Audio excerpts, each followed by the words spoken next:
We are Baltimore. We are Arizona.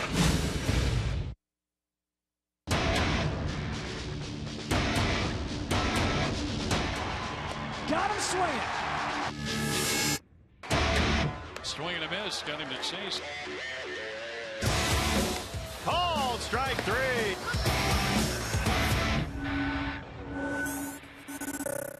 Punches out Goldie there with a 97-mile-an-hour fastball.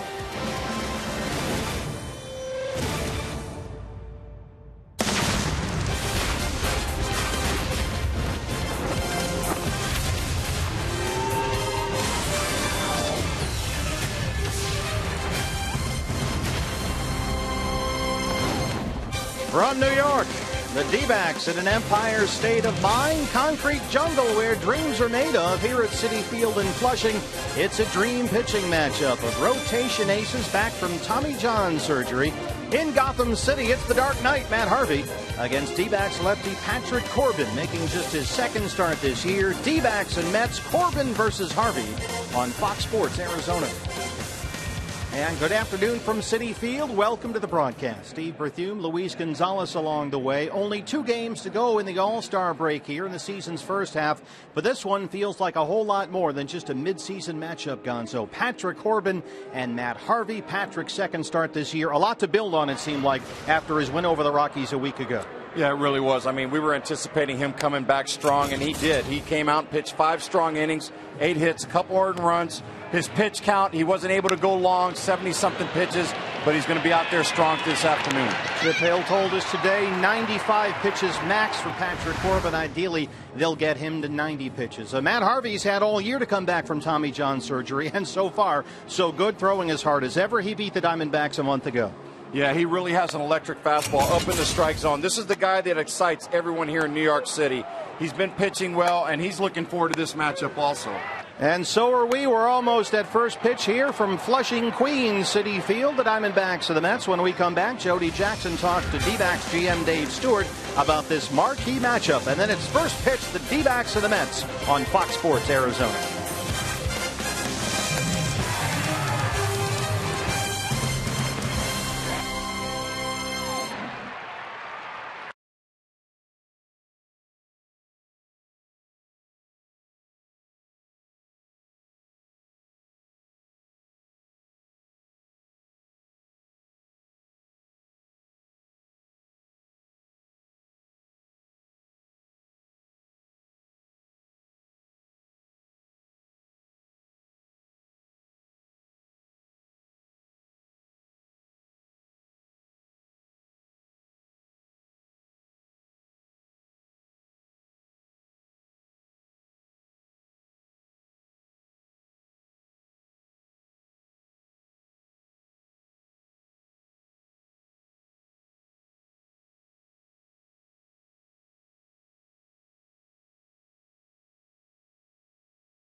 Cox Gigablast. How will you live the gig life? By Lone Butte Casino.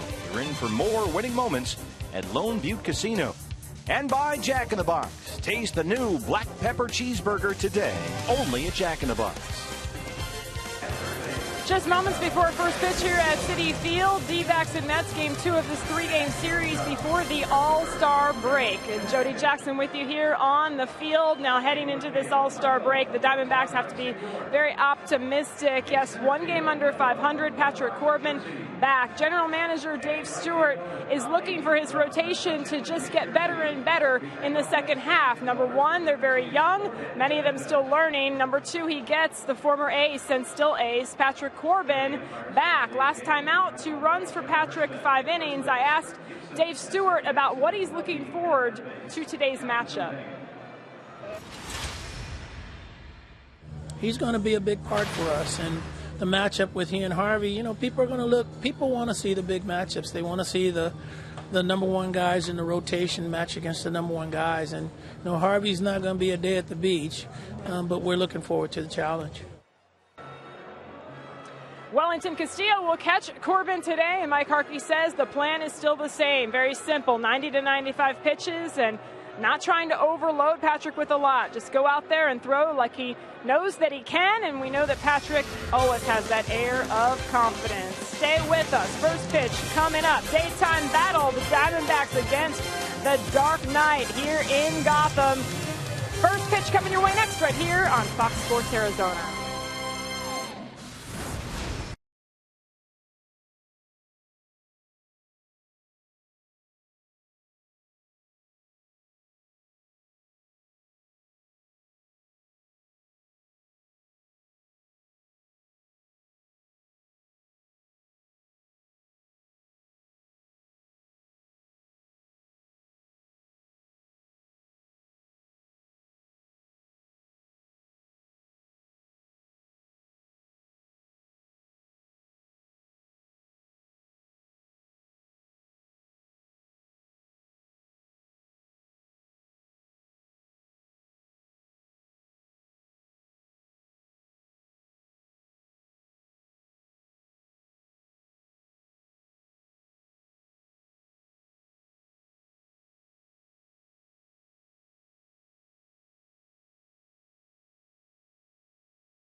West lead, only 4 games out of a wild card spot, and a chance to continue this turnaround momentum into the All-Star break and go into the second half with a winning record. But to do that, they'll have to take both of their remaining 2 games here at Citi Field. Their Arizona Ford starting pitcher for the Mets, Matt Harvey, the 26-year-old right-hander, known here in Gotham City as the Dark Knight, like Patrick Corbin. He missed all of last season after Tommy John surgery.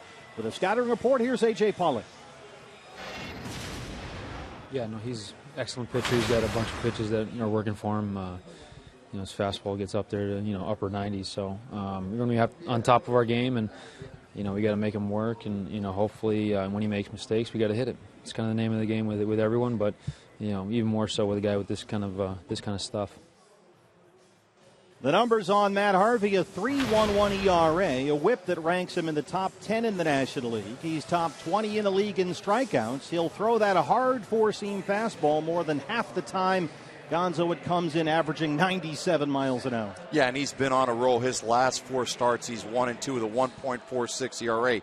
The problem is the team behind him doesn't score many runs for him. So let's hope that fares well for the Diamondbacks. The lineup for Chip Hale's Arizona Diamondbacks.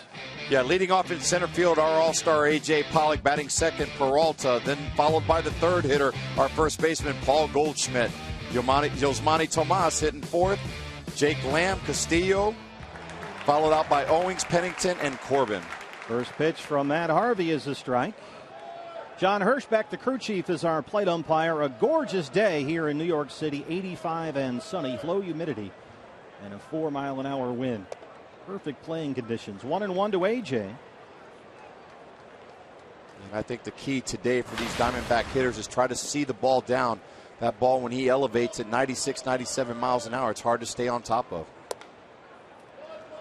Pollock doubled and scored a run in last night's series opener. He also walked and stole a base, played like an all-star last night, and has had a big month of July. He's hit safely in every game this month. 97 right by him. It's even, 2 balls and 2 strikes. Yeah, and that's the fastball we just talked about right there, just above the hands. Gets on them a little bit quicker than what you're anticipating.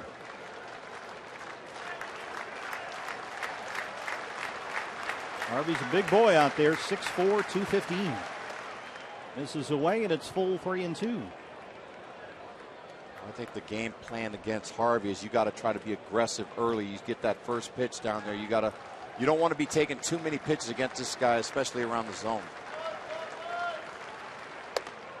This is up and in, a leadoff walk for Pollock. Good start for the Diamondbacks. Take a look at the Mets defensively around the dark night. Matt Harvey. Kadire in left field, Lagares, the Gold Glove in center field, Mayberry Jr. in right field, Duda, Flores, Tejada, Campbell rounding out the infield, Harvey on the mound, and Plawecki behind the plate.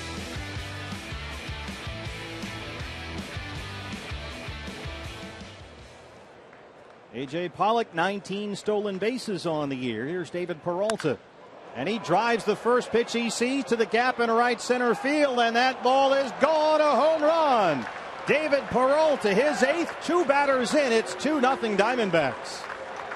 Well, we talked about trying to jump him early. He got that first pitch about knee-high in the strike zone. Those are the best pitches to get, especially for a left-handed hitter, down in the strike zone. You had just said that. You got to get aggressive early in the count, and Peralta makes it pay off. 2-zip D-backs.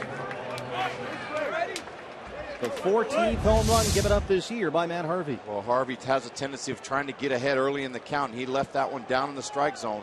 That's the left-handed hitter's happy zone. He dropped the head on it and got it out in right center field bullpen. Strike 1 to Goldie.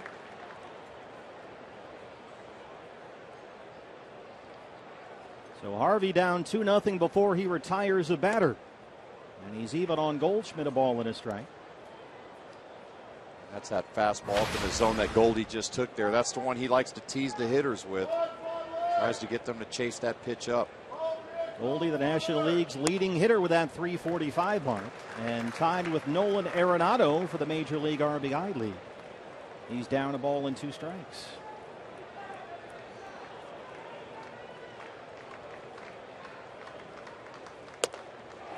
Called strike 3, rings him up. First out, retired by Harvey. Brings up Yasmani Tomas. The big change in Matt Harvey this year, post Tommy John surgery, compared to Harvey 2 years ago, has been the home run ball. He rings up Goldie right there. Well, you see there on the foxtrot, every pitch to Paul Goldschmidt, away, away, away. This season, Harvey's rate of home runs allowed has been 3 times what it was 2 seasons ago when he was an all-star. Of course, he sat out all of last year. Harvey had been better lately, just 1 home run given up over his previous 4 starts, but Peralta gets him for a 2-run shot here in the first. Tomas, an easy ground ball to Flores, 2 down. Tomas, once again, he had a good approach, just going up there, getting the first fastball. I think if you're looking for that heater early in the count, you got to try to cheat and jump them early. Brings up Jake Lamb.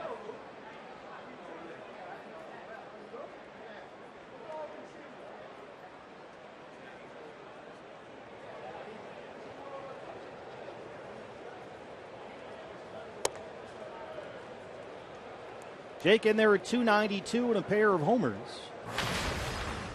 As did most of the Diamondback hitters last night. He had a tough night against Noah Syndergaard. 0 for 4 with 3 strikeouts.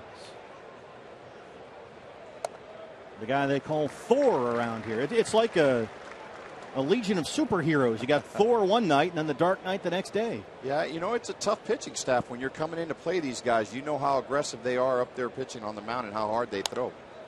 1-2 on Lamb. 96 fouled back here. Jake, despite the 0 for last night, having a good month. He's sitting over 330 in July.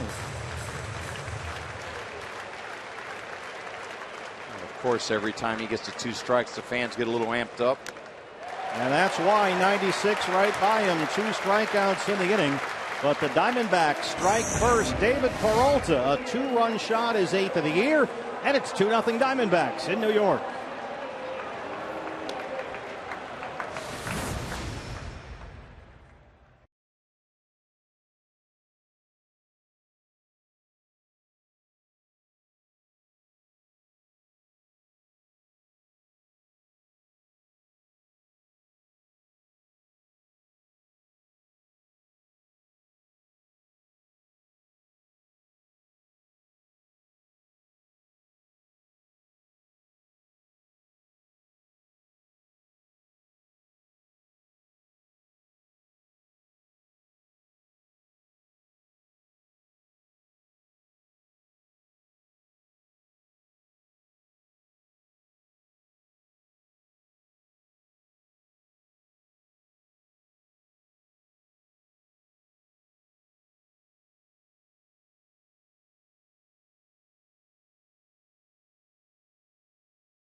About a week shy of his 26th birthday, the native of upstate New York. He's from Clay, New York, in the Syracuse area. Many family and friends here today, as you might imagine. His second start after sitting out all of last year following Tommy John surgery. He is your Arizona Ford starting pitcher. His pitching coach is Mike Harkey. I'm not going to throw a whole lot at him. You know, this is his second start back after 14 months of a long, arduous rehab. So the last thing I want to do is make him have to think about anything other than the game report that we provide him and getting hitters out. Well, Patrick, a week removed from his season debut, a win over the Rockies at Chase Field. 2 runs, 8 hits in 5. No walks. He had 3 strikeouts.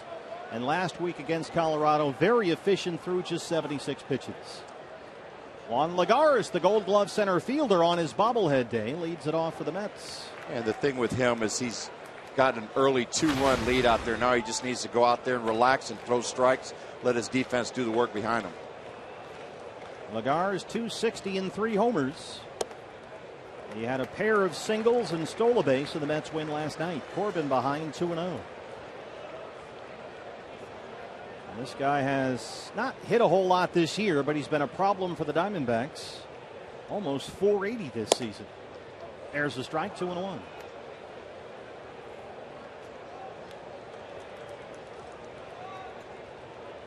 I tell you, for an offense that's struggling, that's when you go out there and score runs like the D-backs did. That's a good sign.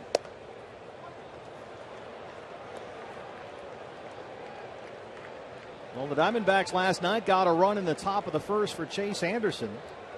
on the Pollock double and the Goldie sack fly, but the Mets answered in the home half of the first. Back-to-back homers by Duda and Kadire. A roller to shortstop. Cliff Pennington, one away. Lineup for Terry Collins, New York Mets.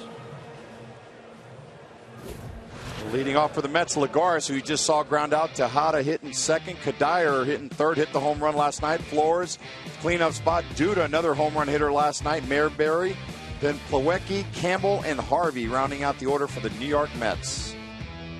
Not a lot of high batting average there when you look at the New York Mets. The offense has been a near disaster this year. 233, among the worst in baseball as a team for the Mets. Here's the shortstop, Tejada. He gets the first pitch up in the air along the right field line. Goldie gives it a look, but it's in the seats. And that's strike one. Yeah, really, last night's game, they got the 3-run homer early in the first inning and then the solo shot. After that, really not much. I mean, there was not much more threats after that for the New York Mets. That's how they've been relying on trying to get their runs. Tejada last night 1 for 4. He singled and scored a run. It's a bouncer to third. The short hop for Jake Lamb. 2 quick ground ball outs for Patrick Corbin. Take a look at the Diamondbacks. Gonzo defensively around their left-hander. Yeah, Paul Goldschmidt, the Gold Glover at first. Owings playing second base. Pennington getting the start today for Nick Ahmed. At shortstop, Jake Lamb at third. Peralton left. Pollock in center. And Yasmani Tomas on the mound. Castillo doing the catching. And the hometown boy, Patrick Cormid, on the mound. And he had a lot of tickets to collect for this one. Here's Michael Kadire. He looks at ball one. Kadire hitting .244 and 7 home runs. A pair of hits last night, including a homer. His first home run in 88 at bats. It had been a long power outage. And he drops this one in front of Yasmani Tomas for a 2-out single.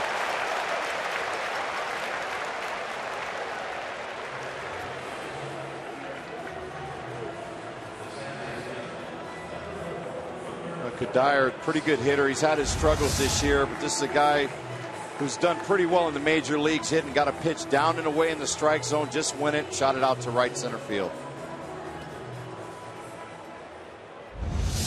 Won a batting title just 2 years ago in Colorado. Now here is a Met at the age of 36. The second baseman, Wilmer Flores, in the cleanup spot today.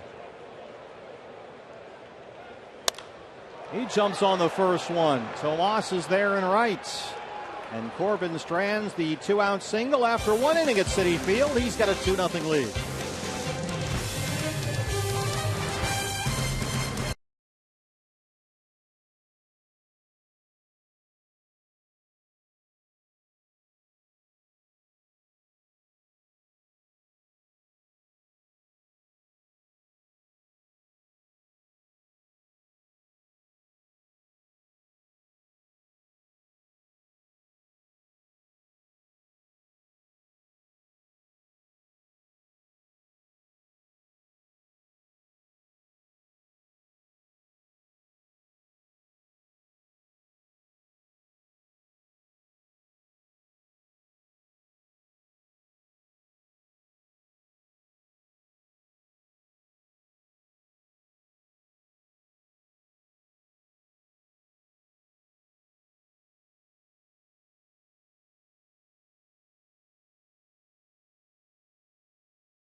Introduced to you, new from Pepsi, Pepsi Limon, made with 2% real lime juice, a little bit of lime and a whole lot of flavor.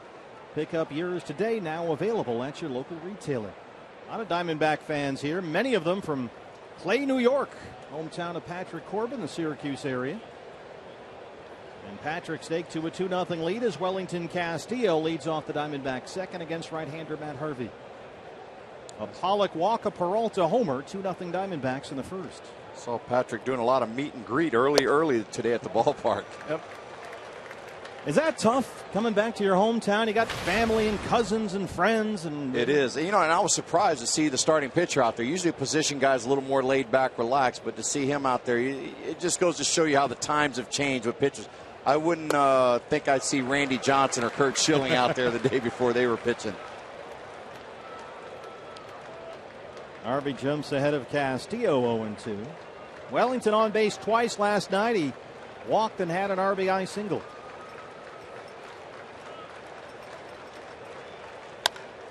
Rolls one in the hole and into right. A base hit for Castillo. Leadoff single in the second.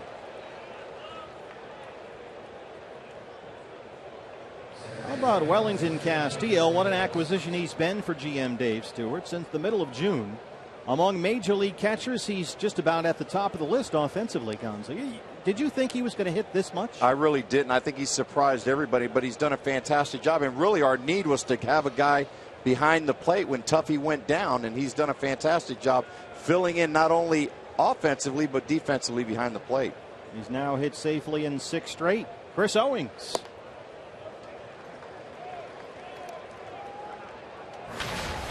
CO in there at 228 and 2 homers. And an 0 for 4 last night, a couple of strikeouts. I tell you, if he gets that pitch all day, it's going to be tough for them D-back hitters. That ball looked down and away. John Hirschbeck, the crew chief, is back there. Harvey bounces that one 1-1.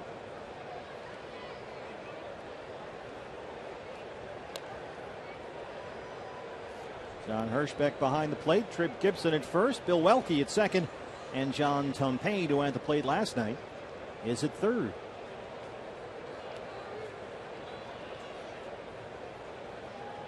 A ball and a strike to Chris Owings.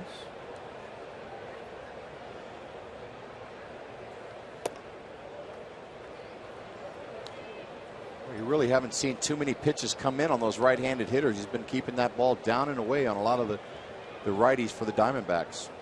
One thing to watch out for, look at the center fielder Juan Lagares, a Gold Glover last year. He plays really, really shallow in center. He's good at going back on balls, but oftentimes you'll see him in much more so than other center fielders, so keep an eye out for that if somebody gets a hold of one to center. On Juan Lagares bobblehead day here at Citi Field. 3-1 to Owings. Cliff Pennington on deck.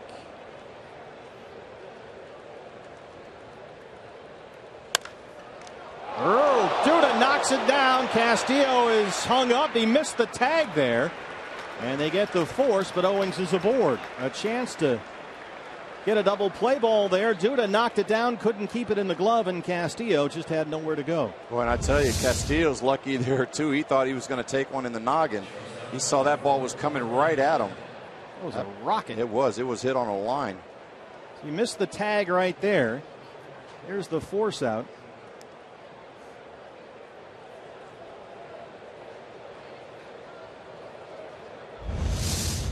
Thought third base supposed to be the hot corner. It got on him in a hurry there. Especially with a right-hand hitter up there.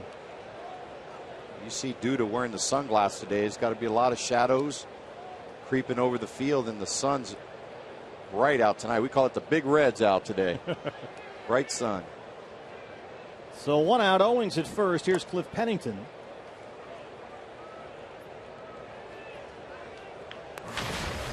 Penny at 232, 9 RBIs, and really swinging the bat well right now. 12 hits in his last 29 at bats.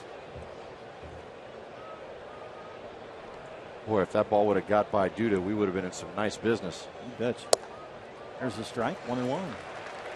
Chip Hale said today he liked the matchup for Penny here from the left-hand side of the plate against Matt Harvey. He said they were able to get Cliff a start hitting right-handed in Texas on this road trip. Today, a chance to give him a start from the left-hand side. And a day off for Nick Ahmed as well. Chip told us today Ahmed has played a bunch during the first half of the season. You got to think it's got to be a little tougher for Pennington, too, because you're getting a spot start and you're not really facing a guy that's throwing an average fastball. This guy's got a plus-plus fastball. Spots it down and away at 97, but Penny gets a piece. It's 1-2. The life of a veteran bench player right there. Now, we've talked about how he's contributed as of late. Over his last 16 starts, he's hitting over 400. Over his last 16 games, but only 4 of those have been starts, so it's very sporadic for him. You got to have a different type of mentality when you're not playing every day. 2-2. Your preparation more times than not comes before the game. You know, just to prepare yourself to be out there, kind of study the pitchers, the relief guys, because you may have to see those guys, and not only that, but during the game in the batting cage. Chris Owings takes off, pitch misses inside, and CO is in there with a stolen base. That's his 11th of the year. The throw from Plawecki behind the plate is high, and it's 3-2 on Pennington. Boy, Owings picks a good pitch, fastball in on Pennington's hands. Plawecki not able to get a good throw off, and they're easily at second base. Chris 11 for 12 now in his stolen base attempts this year. 3 balls, 2 strikes. Called strike 3. That buckled Pennington that time. 3 strikeouts for Harvey. Got the high strike call there from John Hirschbeck. You talk about getting the high strike. They see it up there in the strike zone. I think Cliff Pennington didn't like that call. 30 pitches so far for Harvey. Just over half for strikes. 2 down now. Here's Patrick Corbin. See if Patrick can knock one through the infield here. A cut at a high fastball, 0-1. Corbin wasn't going to wait around. He was going to try to ambush him right there. I don't know if he's seen too many fastballs at that velocity.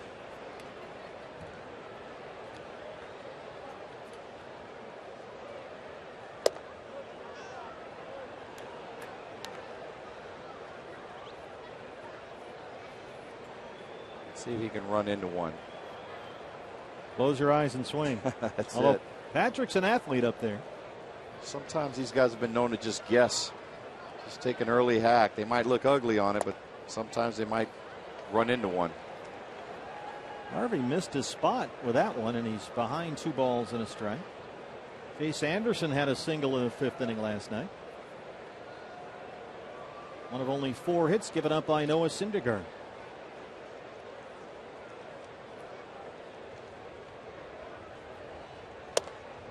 Fans at that one, 2-2. We like to call that the underwater swing right there a little bit. The ball seemed like it was. Bat speed wasn't quite there. No, I think Corbin's got to realize he's got to start when he's just bringing the ball up in his motion. That ball was by him. 2-2. Just dumping in, it's full. Well, not only, regardless of the results that happens here with Corbin, he's got him to go 3-2 and throw some pitches in this at-bat. This is Matt Harvey's 4th 3-ball count of the ball game and his 3rd in a row. Just gets a piece as Owings takes off from second base.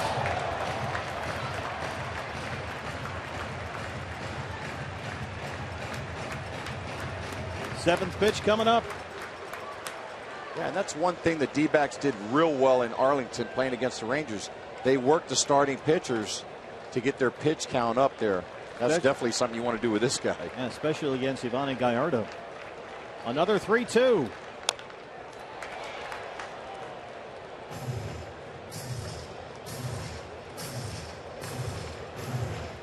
Sure, Harvey's up there thinking this is the last guy that he thought was going to be fouling off some 3-2 pitches against him. Corbin making him work.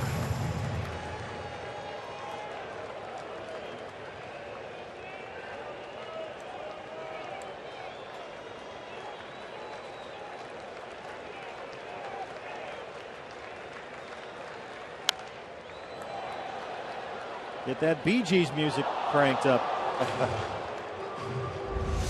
Staying alive up there one more time.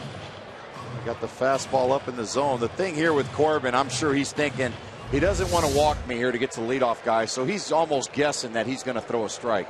So he's trying to be aggressive and swing the bat.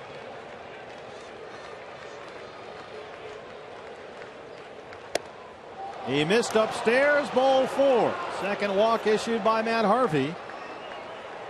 That'll bring up A.J. Pollock. Dan Worthen, the pitching coach, not liking what he's seeing. Nice at bat right there by Corbin, making him work. How about that, huh?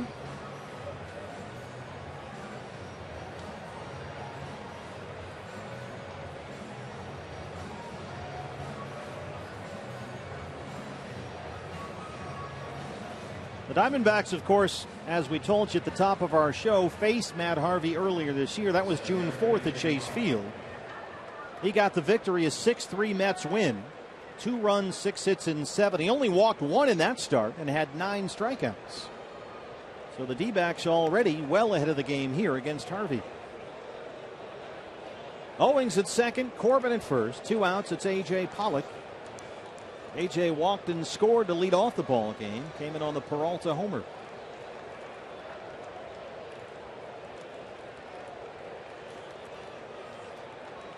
Boy, Lennar is in center field.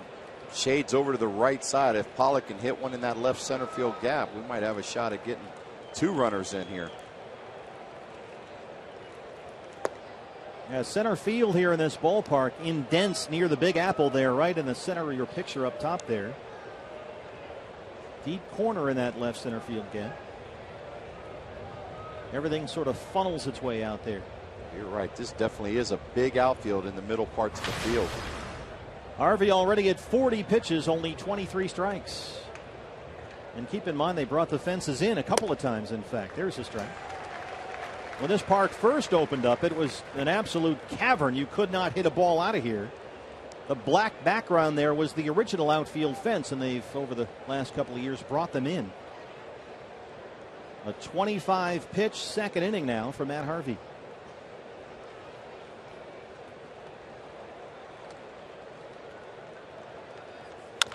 A roller up the middle. Tejada behind the bag. The shovel pass to Flores covering.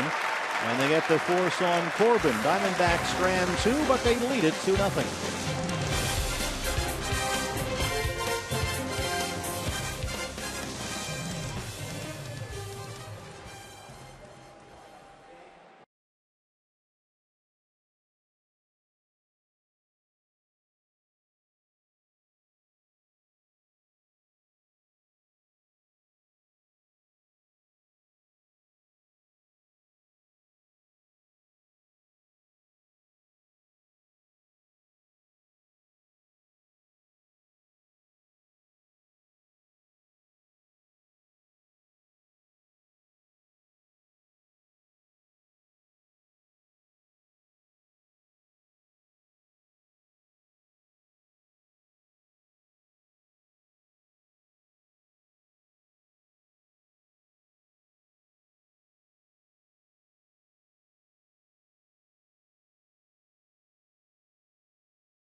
Part by your Valley Honda dealer, where you'll get more standard features for less money.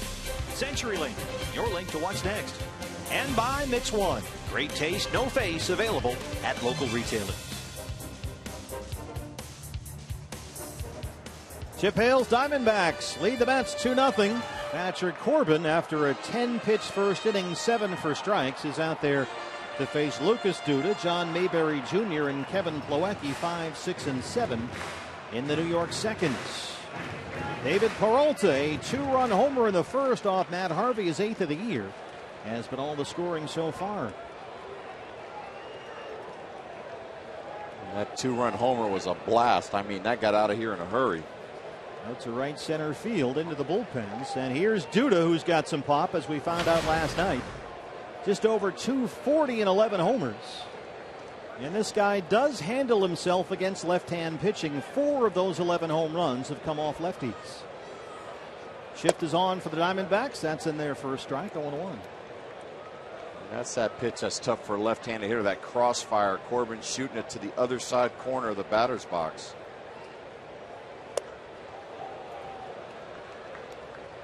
Once again, breaking ball down and away. Quickly 0-2 in the count. It's been that way for Duda, it seems, all season long, if you ask Met fans.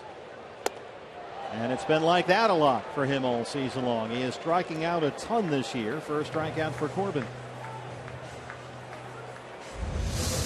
You talk about going right after a hitter. He kept that ball down and away in the strike zone. You see Duda, his front hip leaking out. Not a lot to stay in there. Good pitch location right there for Patrick Corbin. John Mayberry Jr. getting the start in right field. A day off for Curtis Granderson today against the lefty.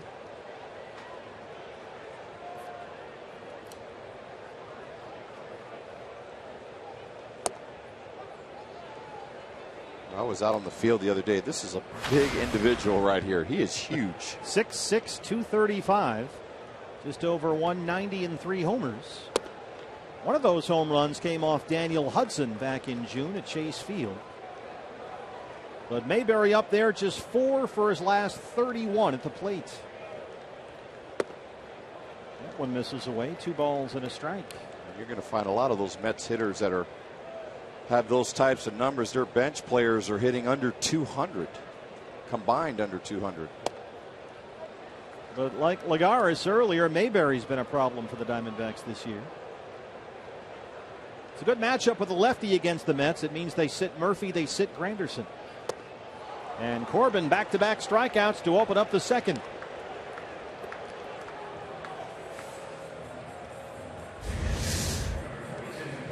You see that breaking ball down and in, back footing them right there to that right-handed hitter. Is that where you want that pitch? Absolutely, especially against a big guy like that. You don't want to leave that one up in the zone.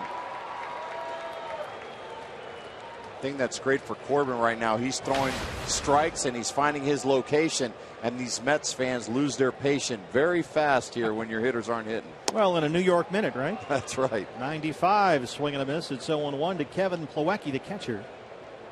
236, couple of home runs, 0 for 3 with a walk last night.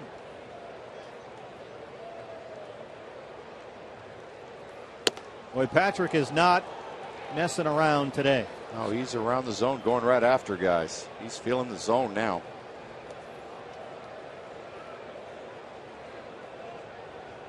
Trying to strike out the side in order, the 0-2.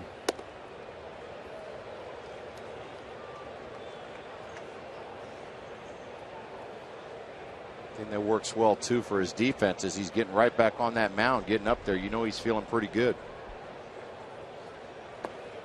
And Patrick Corbin strikes out the side in order in the second inning. The New York native back in town with a 2-0 lead.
If you ask the folks around me, if you heard that rousing ovation for Patrick Corbin striking out the side, well, that was the family and friends group here. Dad is Dan, Mom is Patty, and you guys made the drive down from Clay, New York.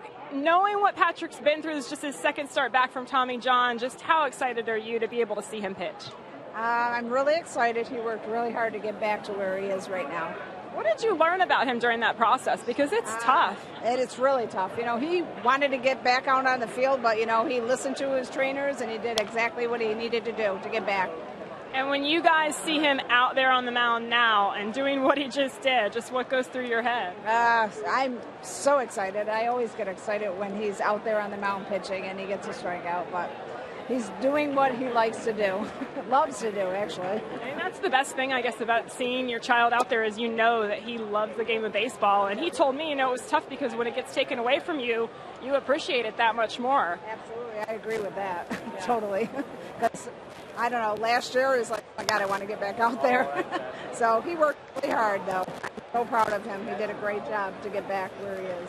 What was your role during that time that he had to rehab? Because I know a lot of it obviously was in Arizona. I didn't have much of a role. He did it all on his own. You know, I just supported him, you know, text him, keep up the hard work. That's pretty much it. He did it all.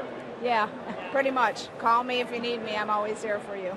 Now, I remember in early April of 2013, his All-Star season, we were at Yankee Stadium, and I was looking for you, and you were just a nervous wreck. I know. Now, you just told me earlier you have a little bit of butterflies. What are you like on game day? Game day, if we're home, we have a large family or whatever in our home, and we sit there and support Patrick all the time. Even when we're not with him, we're always with him. So.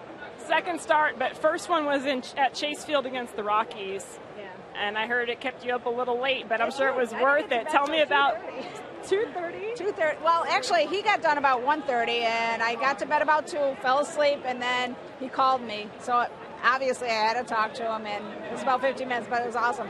But going to work the next day, it was well worth it. I'm sure the reaction from all of your friends was pretty amazing. Yeah, he's got a lot of friends, a lot of family that support him all the time. So proud. And I know he likes to swing the bat, so you're happy where he worked that walk there against Matt Harvey? Yeah, that was good. You know, get the pitch count up. That's great. Sorry, Matt Harvey. You're a good pitcher, too. Patty, thank you for your time. Enjoy the game today. It is fantastic. I think I speak for all of D-backs nation. My dad made it out. He's been very sick, and he made it out. Grandpa. Grandfather. Yeah. And he was down during BP, too. Yes, he was. So very happy for Patrick. So thank you so much. Good that you could all be here. Thank you so much for your time. Guys, we'll send it back up to you. Thank you, Jody. The Corbin clan taking up a whole section here at Citi Field, Gonzo. Patrick scrambling for tickets. And they're here from Clay, New York, which is in the Syracuse area, upstate New York. Sure, that'll put a small dent in his wallet because it's a pretty expensive place to be. Yasmani Tomas rolls one into left, a 2-out single. After Peralta flied out, Goldie struck out looking. Tomas aboard for Jake Lamb.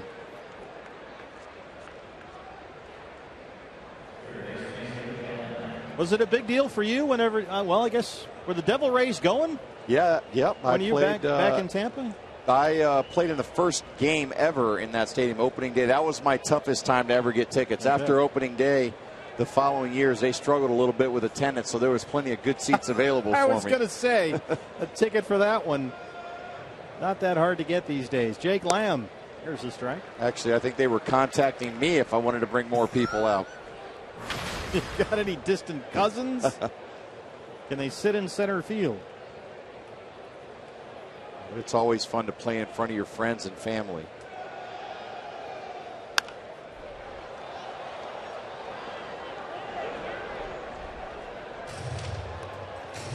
National League rookies Yasmani Tomas and Jake Lamb right at the top of the list.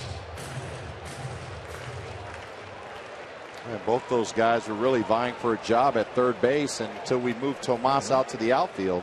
Tomas leads all National League rookies in batting average and hits. The 0-2 misses inside to Lamb. And really, I think he really hasn't gotten a lot of notoriety because he's not the flamboyant type of Cuban player like a Yasiel Puig. Because if he had all the antics and actions like Puig, everybody would be talking about him. He's just quietly gone up under the radar and done his job. 1-2. Called strike 3. 5 strikeouts for Harvey. He gets the inside strike from John Hirschbeck. Bottom 3 coming up. Diamondbacks lead the Mets 2-0.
July 18th, D-backs and Giants. That's a 5-10 start. 20,000 fans get this A.J. Pollock Star Wars bobblehead, courtesy of Cox Communications. He's a Jedi and he's an all-star.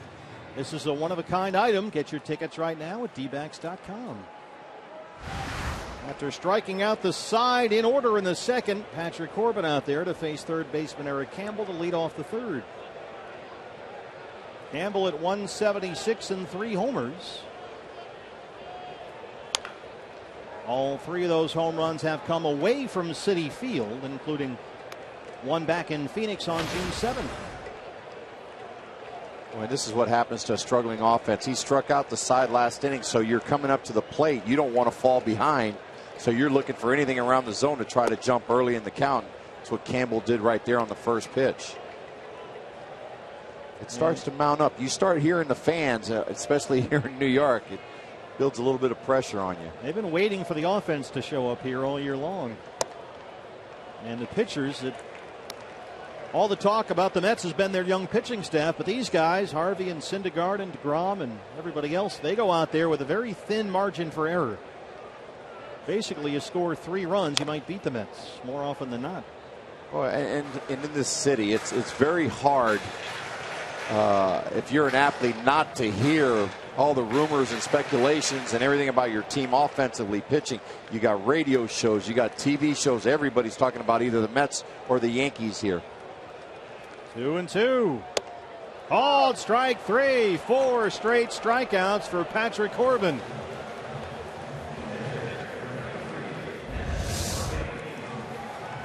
Patrick Corbin doing a fantastic job hitting location. You see Castillo right there with the glove on the inner half. Hits his spot. He's pitching with a purpose today. Matt Harvey.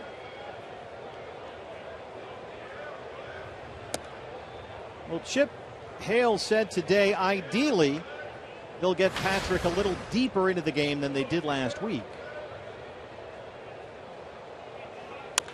This is hard to third. A backhand dive by Lamb. Gets up, recovers. A nice scoop by Goldie. They retire Harvey.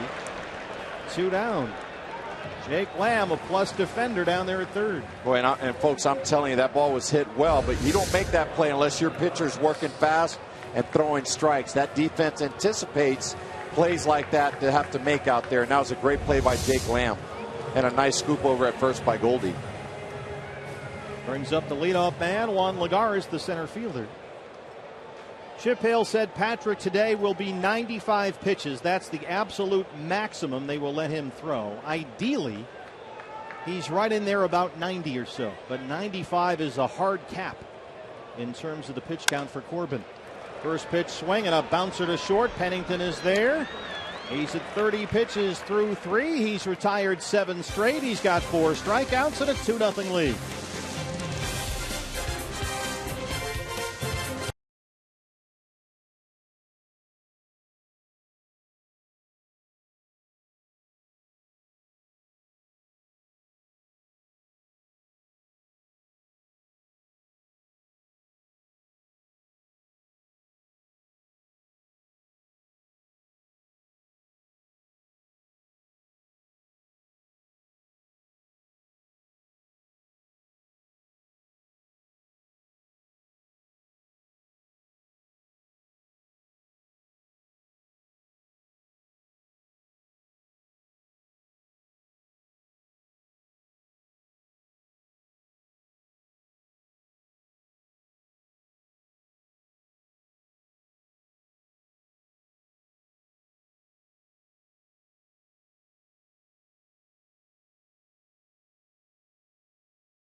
Fans, now's the time. Tweet us your strongest fan photo. Just remember to use the hashtag AZDataStrongFan, and you just might see your picture in one of our Diamondbacks TV broadcasts, brought to you by T-Mobile. Patrick Corbin rolling along. He's given up only 1 hit so far. 4 strikeouts. He's retired 7 straight. Diamondbacks lead at 2-0 on a David Peralta 2-run homer. And Wellington Castillo leads off the 4th against right-hander Matt Harvey. Castillo last time up shot a ball to the right side of the infield between first and second for a base hit. And Welly over his last 19 games hitting better than .320. And the extra base hits have been coming in bunches.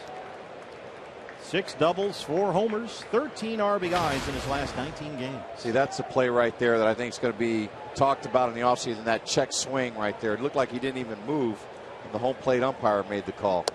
Well, what do you want him to do about it? Just ask for help.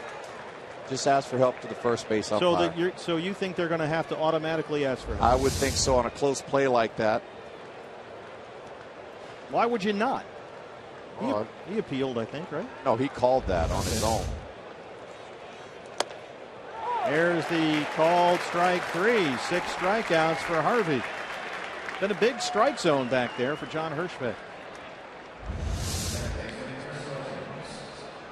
That one is right there, though. Fastball in. It's hard. I mean, he's throwing in and out. You start trying to gauge where you think he might be throwing. Try to cheat a little bit, especially when a guy's throwing that hard. D-backs haven't been able to capitalize on that.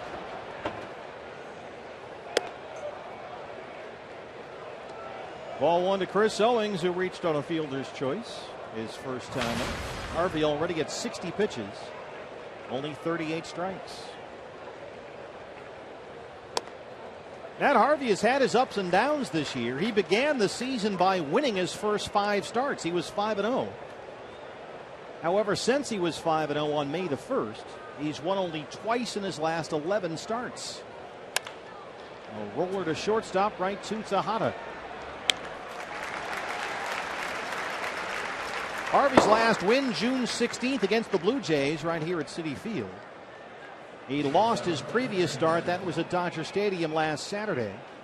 3 runs on 7 hits. He walked 5 in 5 innings. He's walked 2 so far here today.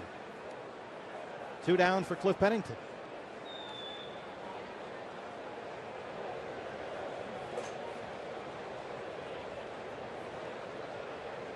Cliff struck out looking his first time up.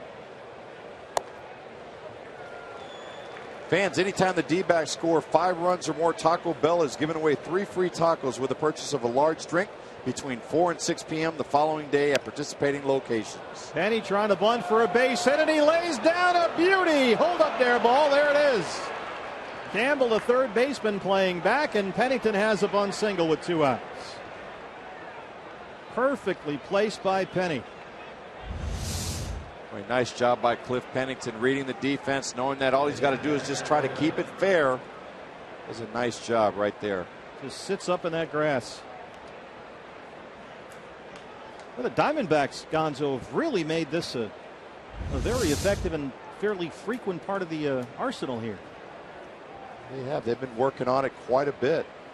And that's with Ender Inciarte on the DL, but we see that from Ahmed and Pennington, Owing sometimes. Well, more importantly, you get Corbin up to the plate with 2 outs. Clear the pitcher's spot. Yep. Patrick had a great at bat his first time up, worked a walk.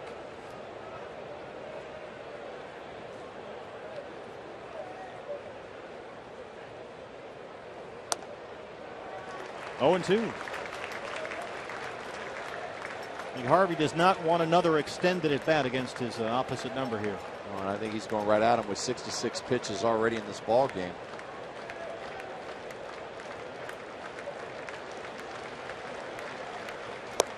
Got him. 7th strikeout for Harvey. He strands the 2-out single, but trails it 2-0.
His college days and his all hustle, all the time mentality. The 10th inning presented by Century Link tomorrow after the early D-backs game right here on Fox Sports Arizona. We talk a lot about Chip's U of A days. What was it like at South Alabama for you? Pretty good. I mean, we still got some players in the big leagues. Adam Lind. Well, Turner Ward was my teammate, the hitting coach here for the Arizona Diamondbacks. Juan Pierre, David Freese. Beautiful Mobile, Alabama, right? Mobile, Alabama, that's it. South Alabama Jags. Home of our AA Mobile Bay Bears. That's actually right near, you're correct, that's actually right near the Florida Panhandle where Patrick Corbin pitched at Chipola Junior College. Yes, it is. Until he was a 2nd-round pick by the Angels.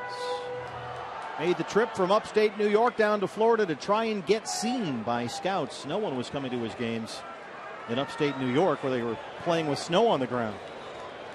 And here he is pitching at Citi Field. He's retired 7 straight Mets. Ruben Tejada leads off the 4th. And Corbin threw 3 innings at only 30 pitches, 21 strikes. He's got 4 strikeouts.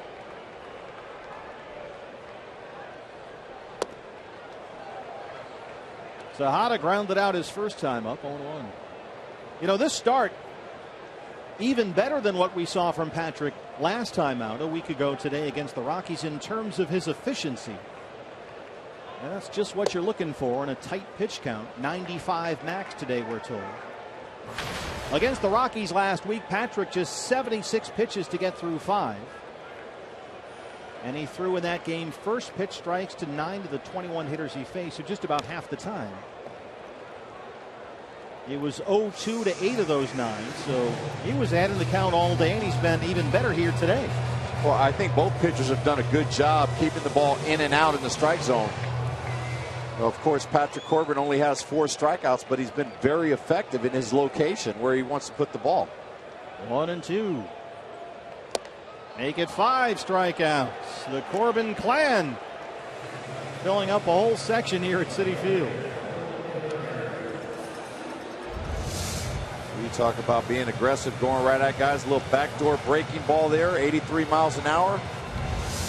We call that painting the corners. Well, here's Kadire, who's got the Mets only hit a 2-out single in the first.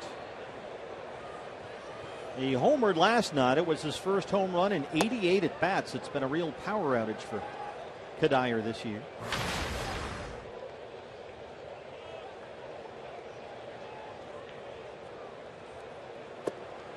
Kadire has been in and out of the starting lineup the last week or so. He's been battling a painfully sore left knee. He's had a cortisone shot to help with the swelling, but he's kind of limping around out there. And what generally happens, Terry Collins says, is that round about the middle of the game, somewhere 5th or 6th inning, that knee for Kadire really starts to bother him, and by the end of the game, it's swollen up. And it's something that they're just going to have him play through. They need the bats desperately. 2-2. Boy, not only that, but you got a guy with a bad knee playing in a big outfield out there in left field. He's got to cover a lot of ground. So you got to rely on your center fielder to cover some space for him.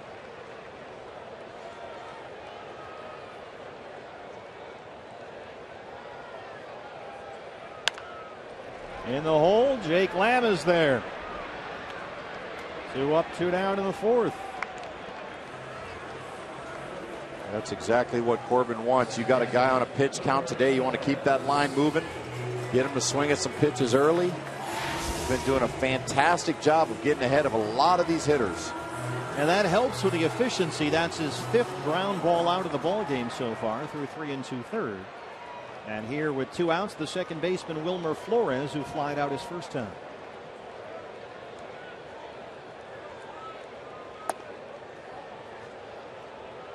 Flores has been on base a lot lately, 3 times last night. A walk and a pair of singles. He's hot right now, 14 for his last 31 at the plate. Corbin behind 2-0. Corbin just getting right back on the mound, pitching like he's got a dinner reservation early tonight. He might have, too. Going to be an expensive dinner. Table for 50.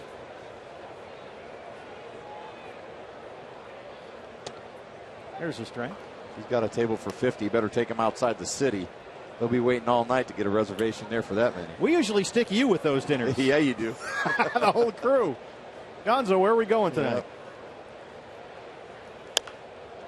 That's why we like to have you on the road so much. Especially on rainouts, right? I mean, Brenly gives you maybe a slice of pizza. That's it. If he's got any left over.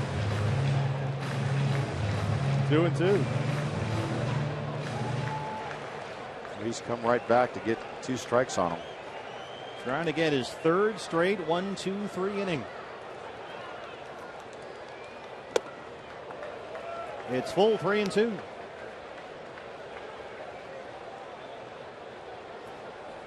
See if he comes back with that breaking ball, either back door or down back legging him down and in. First 3-ball count to the ball game for Corbin. Rolled up the middle right to Owings, and Patrick Corbin has retired 10 in a row. He's got a 2-0 lead. Here's what's next, brought to you by CenturyLink. David Peralta homered in the first. He's coming up in the 5th.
Loved Matt Harvey 2 years ago. They swooned over him. That, however, is changing Gonzo. He's dating models. He's going out a lot. He's on private jets. He's playing golf at the invitation of Donald Trump at Trump's resort courses, posting photos of himself on social media. And the fans, and the media for that matter, look at this headline the other day, have turned on Matt Harvey a bit here. And he's getting a lot of flack for all the off-the-field stuff, things that we say a lot of high-profile athletes do all the time. But for whatever reason, New York is just not accepting of this guy. They've really turned on him here. Yeah, they really have. And I think, he's used that social media to his advantage and sometimes, as you've seen here, to his disadvantage of letting everybody know all the time what he's doing. A.J. Pollock walked and scored to lead off the ball game. He's 0 for 1. Yeah, the posting of the photo on a private jet did not go over well. And so the next time, he made sure to post a picture of himself on the team plane, right? I'm on the team plane. Is this okay? And everybody went crazy. And Donald Trump is a bit of a hot topic these days. Some alarm bells went off there. But they didn't just like this guy. They loved him. I mean, he owned this town. And Met fans are not convinced anymore for some reason. In New York, if you can go out there and pitch and get some wins, they'll forget about anything as long as you bring them a championship. You're right. 2-2. He swings through that one. Harvey's got 7 strikeouts. He's walked 2. Looking around, I think some of Bob Brenly's friends are starting to show up here in the booth. Oh, the pigeons. Yeah. It's great. It's like a pigeon coop up here. 2-2 to Pollock. It's full. Yeah, we're broadcasting from underneath an overhang here behind home plate, and there's some pigeon activity. The Dark Knight here in Gotham City. He loses Pollock. Second time Pollock has walked against Harvey. Leadoff man aboard in the 5th. Well, although we do have quite a bit of strikeouts already in this game, our guys have done a great job of making them throw a lot of pitches already. 73 in the ball game. Just 47 strikes. Here's Peralta, who had the 2-run homer in the first, his 8th of the year.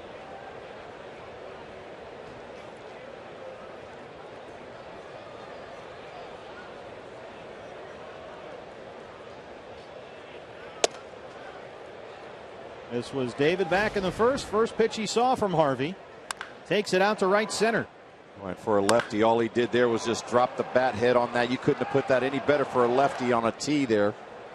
He made him pay for it. Well, that sounded good, didn't it? Yes, it did. David doubled last night, a home run today. The extra base hits have been coming in steadily here. He's had a very productive July, David Peralta. He's hit safely in every game this month except one, and that one game that he didn't hit, he walked and scored a run. And counting today, 9 games in July, he's got 7 extra base hits. Pollock bluffs it first. That one's in there for a strike. 1-1. I think he was trying to tie Peralta up. The first pitch kind of backed him off the plate, tried to come in there once again. Keep your eye on A.J. at first. He needs 1 stolen base to become the second player in Diamondback history with at least 20 steals before the All-Star break. The only other is Tony Womack back in 1999.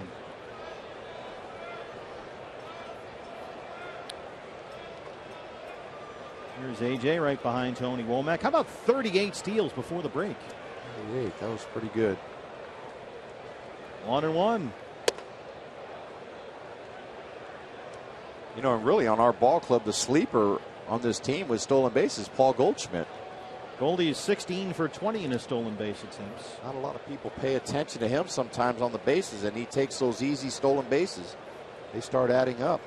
It seems he will certainly have a 20-20 season, maybe a 30-30 season. That would be great to see a 30-30. That means he's doing his job out there, not only offensively. A.J. takes off with a pitch, and he's a dead duck down there at second. Oweki throws him out. First out here in the 5th. Well, I think we're going to have to take a look at that one.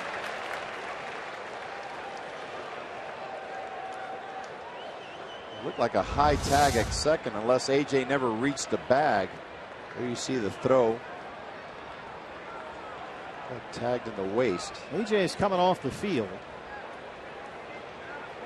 Chip Hale is on the top step, but it looks like there will be no challenge. Yeah, I don't think you want to do it. That was too close a call there. You see him getting tagged out right before, especially a 2-0 game. Pitch was a strike to Peralta, so it's 2-2.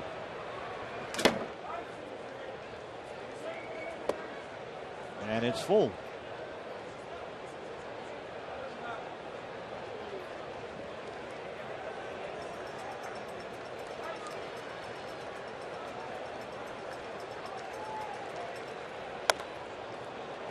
Second walk in the inning issued by Matt Harvey, who's having trouble locating here.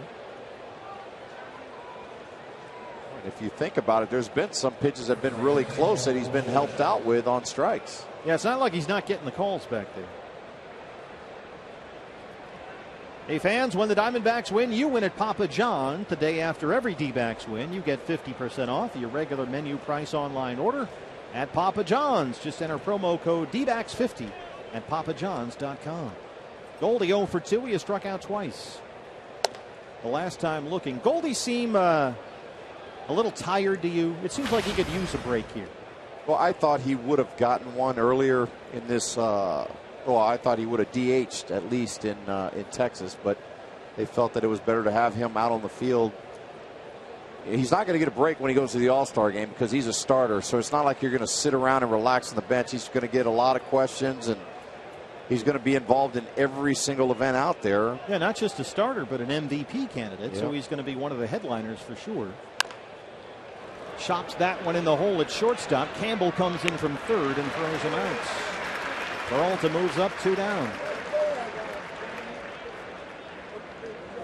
Yeah, Goldie's last home run June 24th, so it's been 14 games, and he's struck out a bit more often as of late. Looks like he could use a day here or there. He's still getting his walks. His presence on the team, being out on the field, makes a huge difference for this ball club.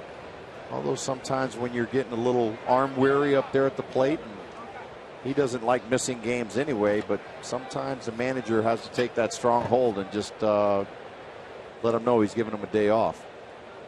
Now, Manny Tomas singled his last time up. He's 1 for 2. Had a pair of hits in the ball game last night, a single and a triple. This is a foul ball right by Campbell at third. Chip Hale told us in Texas they thought about DHing Goldie one game, but decided with the 2 off days this week and then the All-Star break next week that they felt he'd be okay. And Goldie does not like to DH anyway. It's a long season, and we're only halfway through, just past the midpoint. Game 86 of 162.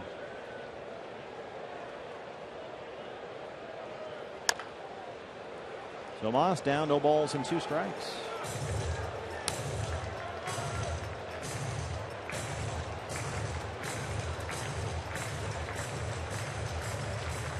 And Chip Hale, a guest on our most recent D-backs podcast, was talking about Tomas, and he mentioned that Tomas right now is getting to the point in the season where in Cuba they're almost done for the year. And so he's really, in one sense, in uncharted waters here, moving into the second half of the big league season. And so they're going to have to be very careful with that, as Chip told us, because he's, as he said, he's a big boy and he's going to need some days off here. Well, and not only that, but I think more times than not, Tomas isn't used to the travel structure that we have here. Those guys might have bust around town in Cuba, over here these guys are flying across the country. We'll do that after tomorrow's game. Close out the season's first half.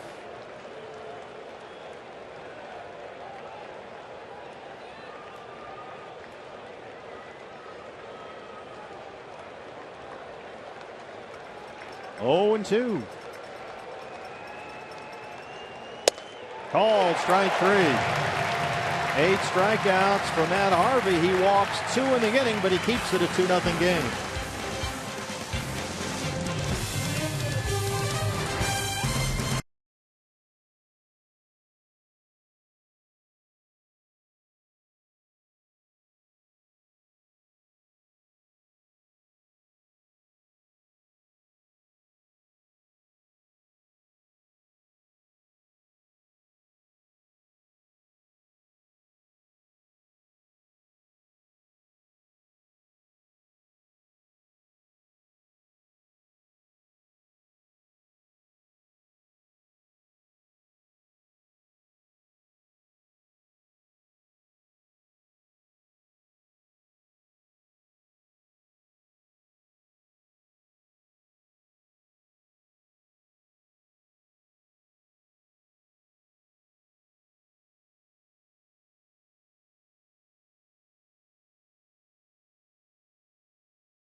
fun with friends and family here. In fact, a lot of A.J. Pollock's family and friends are kind of sprinkled throughout this whole area.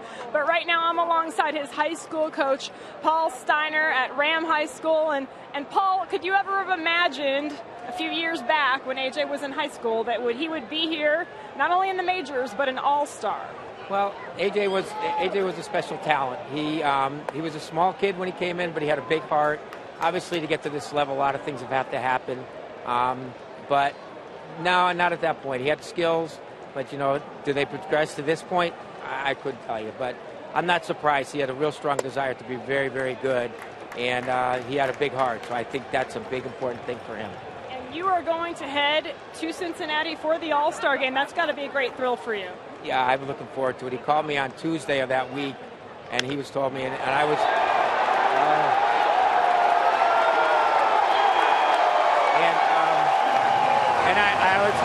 I think immediately I thought of his parents and AJ, how happy they must be at this point. AJ's a great, great kid. He deserves everything that he gets. His family is the nicest people in the world. He's got great friends. I was just really, really happy for him. I mean, obviously you think about personally what he's done, but, I was just really happy for him. He's just a great kid. No question, he absolutely is. Lucas Duda home run makes it 2-1 right now. But back to AJ, as far as the special talent that he is, you said that, and what I think a lot of fans realize about AJ is that he's such a complete player. It's the bat, it's the ability to steal bases. Did you see that early on? Well, I mean, obviously the difference between high school, when I first saw him in his first year at Notre Dame after he come back, I looked at him, I saw how much he grew, how much bigger he got, how much he matured. I said, boy, he looks like he's got a major league body out there. He's getting there. And then he just played summer ball in the wooden bat leagues. He hit at every level. And then next thing you know, he's getting out there. He's a top pick. And after a year at the Cape, and just a progression in those 3 years, he matured. You could see that he had a real strong desire at that point that he could do this. He was competing against kids at the level that he needed to be. And he said, I think I can play at this level. And he just took it. He just played and worked out and just did everything he possibly could to become a complete player. One quick final thing. I met his good friend Matt Grosso and all his buddies from elementary school. I got to tell you, that was quite a group to corral as high schoolers, I imagine, because he's a pretty fun guy. Well, AJ, I think AJ surrounds himself with good people. That's all the time they've always had. They've always been terrific kids. I've had them in class. They were real leaders in the school.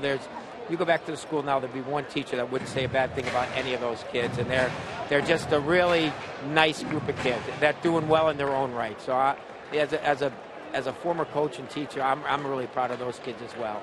We love to be able to kind of go back to the roots with these guys and hear that kind of thing. Paul, thank you for sharing that. I appreciate it. Thank you very much. Paul Steiner. Steve and Gonzo?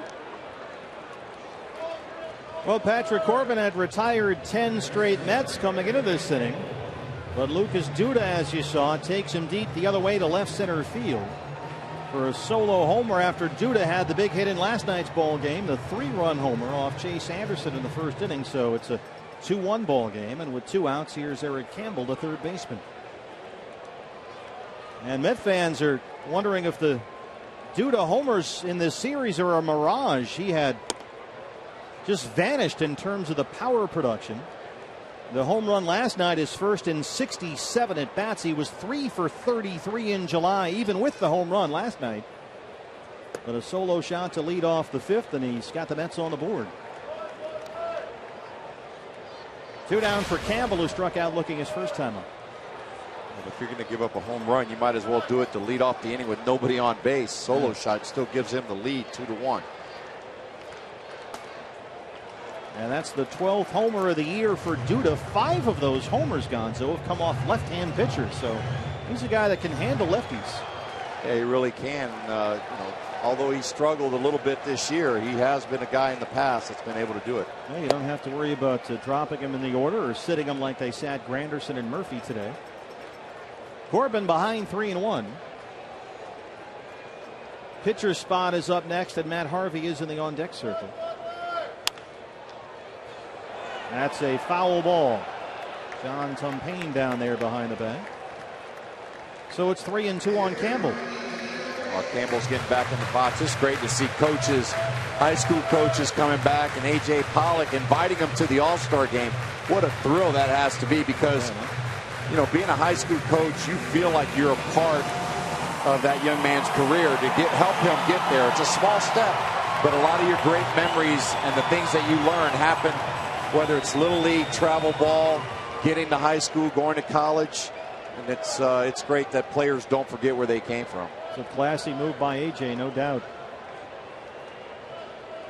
2 outs, 3 balls, 2 strikes to Campbell. Didn't get the call there. First walk issued by Patrick Corbin. And he's still yet to throw his 60th pitch in the ball game through 4 2/3. So with 2 outs, it worked to Harvey, the pitcher.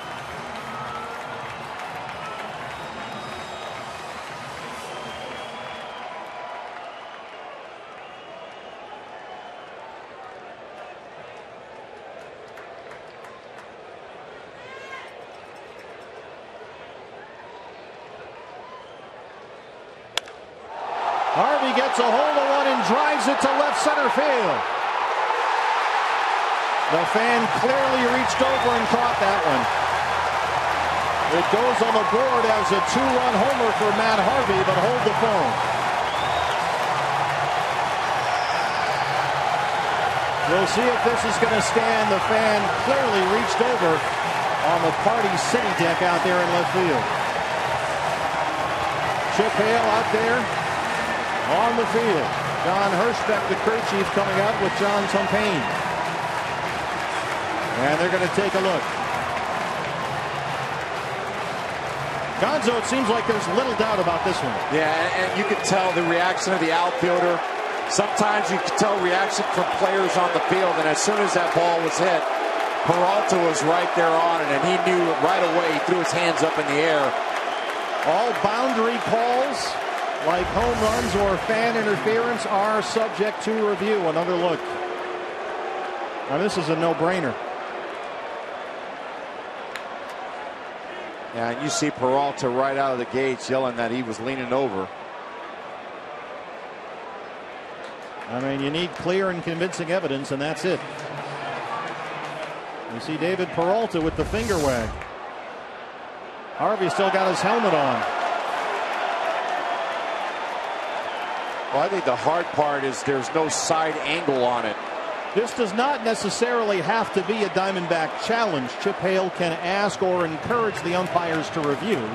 We've not had word up in our booth yet if this is a crew chief review or a Diamondback challenge.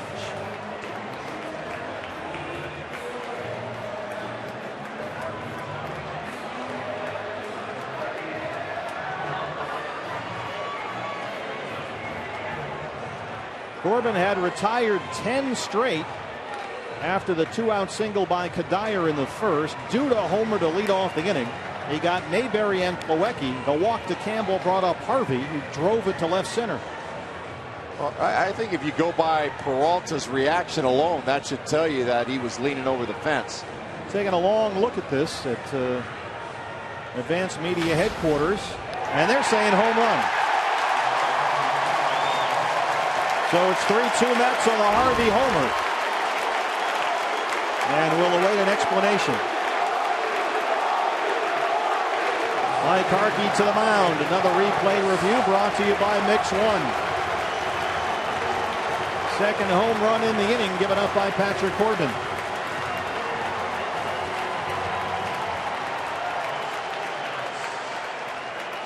One more look.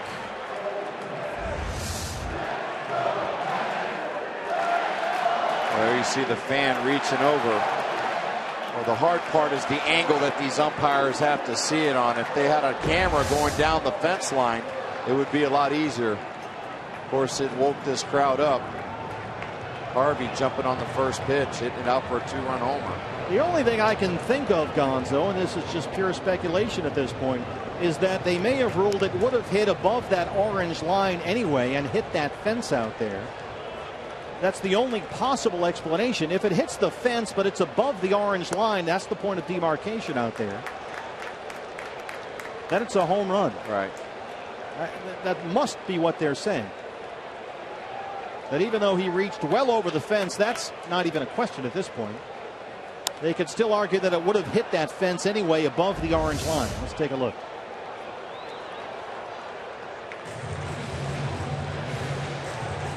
See, if it hits that fence above the line, it's gone, and that has to be what they decided. Yeah, but how much gap is between where that kid was reaching out? That's something we don't know. Another replay review brought to you by Mix One, the updated replay review standings. It's officially a homer and a 3-2 Met lead.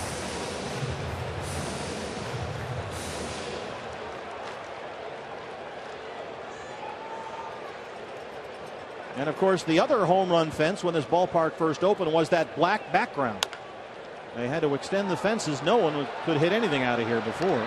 Jake Lamb throws out Lagares, but the Mets get 2 homers. They score 3, and after 5, they lead at 3-2.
The 6th inning.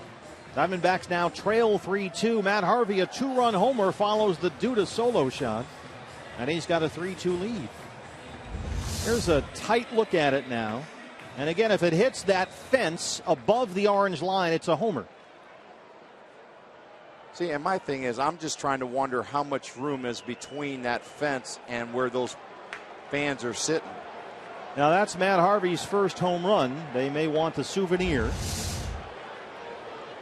or they may just be taking the young fan out of the ballpark. We'll find out later. I'm sure he's not getting taken out because that worked out well for them. Probably getting season tickets. Yeah. Jake Lamb takes strike 1. Harvey might be putting him on one of his private planes. Post a photo of it.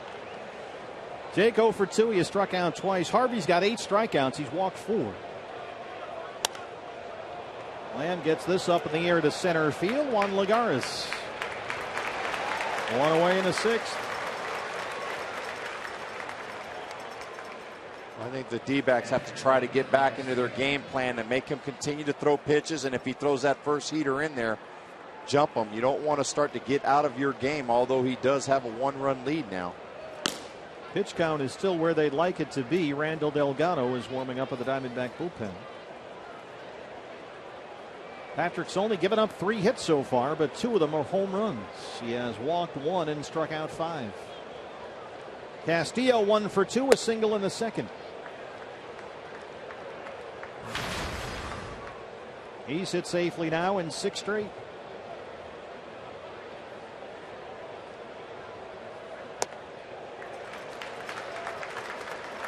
That was a big blow for the Diamondbacks. Usually, when you're looking at clips of the Mets pitchers, usually their big hits come early in the count. A lot of these guys just go up there swinging. He got a fastball. He didn't waste any time jumping on it. And Patrick Corbin was in absolute lockdown mode. He gave up a 2-out single to Kadire in the 1st, then retired the next 10 he faced. but 2 home runs in the 5th due to the solo shot, and Harvey, the 2-out, 2-run homer following the walk to Campbell.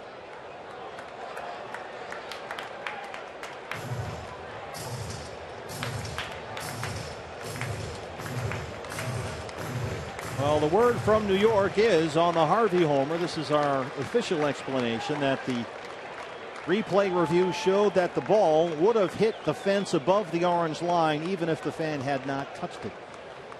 And so it goes down in the books as a home run right to Lagares in center. So they ruled it would have been out anyway. And that's the word we've been given from New York. Well, either way, that's a tough angle because there really wasn't a good side look at it anyway.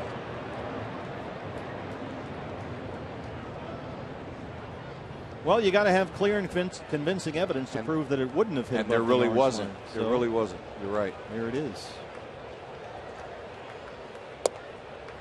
And that was not a Diamondback challenge, by the way. That was an umpire crew chief review, so the Diamondbacks retain their challenge. 0-1 to Chris Owings, who's 0 for 2. This is near the Met dugout and on a play.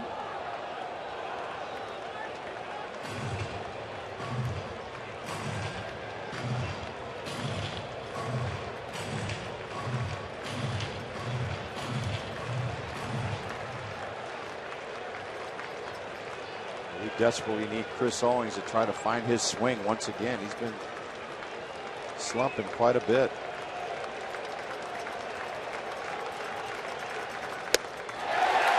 .98 right by him. He chases a high fastball. 9 strikeouts for Matt Harvey. He's got a 3-2 lead.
At Citi Field. Geico presents on this date in Major League Baseball history, July 11th of 1985. Nolan Ryan, who began his career as a New York Met, was on that 69 team. He struck out Met Danny Heap, career strikeout number 4,000. That was probably not a fun at bat, Nolan Ryan. Couldn't have been. Citi Field in Flushing, Queens. Steve Berthiaume, Luis Gonzalez, Jody Jackson with you. Ruben Tejada leads off the Mets 6th. He's 0 for 2.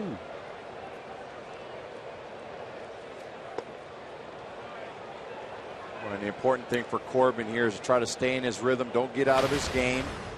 Try to get his team right back in the dugout. Try to score some runs. Haven't had a whole lot of luck lately against Harvey. Tejada drives one to left.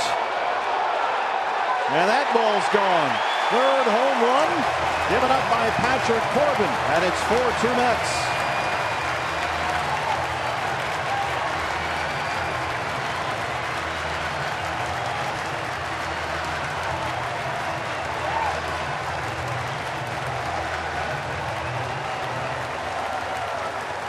Well, the Mets led off the 5th with a Duda homer. They lead off the 6th with a Tejada solo shot. And the Diamondbacks are down 4-2. Well, you got to wonder if he's starting to get a little bit tired. Early in the ball game, he was getting a lot of those pitches down in the strike zone. Now he's starting to leave them up a little bit and elevate. Chip Hale is going to make a double switch here. He's coming out to talk to the plate umpire, John Hirschbeck.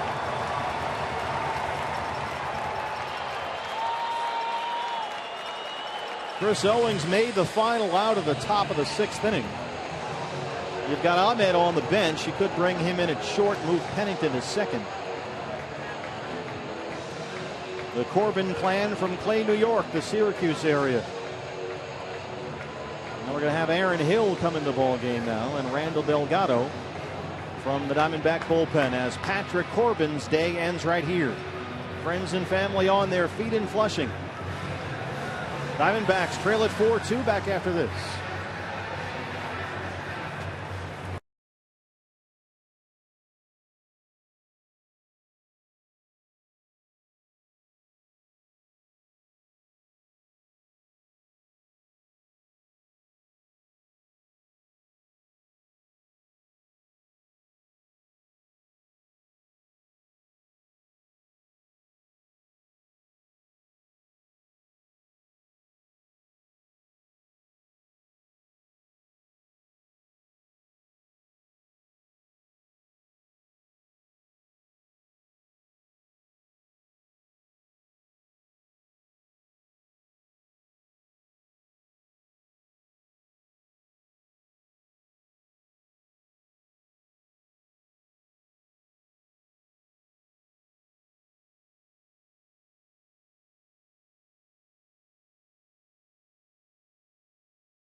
Donut is brought to you in part by Oregano's Pizza Bistro, your neighborhood pizza joint. We are athletic supporters.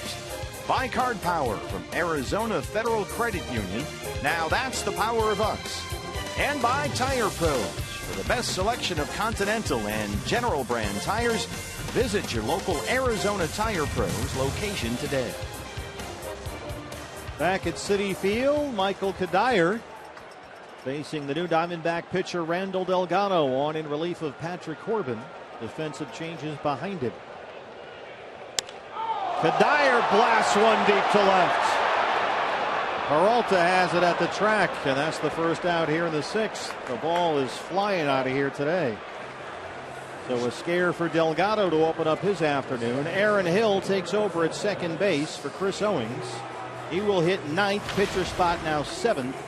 In the Diamondback order, the numbers on Delgado this year is 35th appearance.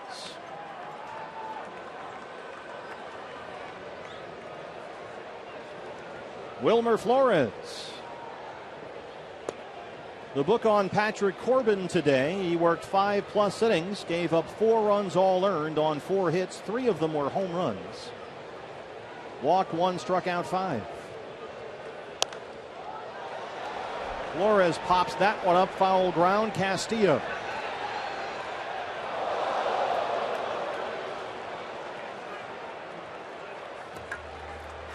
Well, you talked about Patrick Corbin's day. He was running along very well till the 5th inning to Lucas Duda. Left a fastball up in the zone for a solo shot. Matt Harvey, fastball up in the zone for a 2-run homer. And then here you have Tejada up in the zone. Yeah, those pitchers are all elevated, you're right. And I think he just started to get tired because early in the game he was leaving those same pitches down in the strike zone. They were swinging through them. When you start elevating and you're not throwing 95, 96 miles an hour, those are pretty good pitches to hit. Shift is on for Lucas Duda, who has one of the 3 Met home runs. And even though Patrick had been very efficient here, retiring 10 straight at one point, you're pitching into the 5th and 6th inning, and that was a problem for him in his minor league rehab starts. When you don't pitch for a year and a half, pitching 4, 5, 6 innings wears you out a bit, and he's not quite there in terms of the fatigue level, and that's something he's going to have to work through. Yeah, and really the first 3 innings, what was he, 30 pitches after 3 innings? Yeah, so he barely broke a sweat. He was rolling along.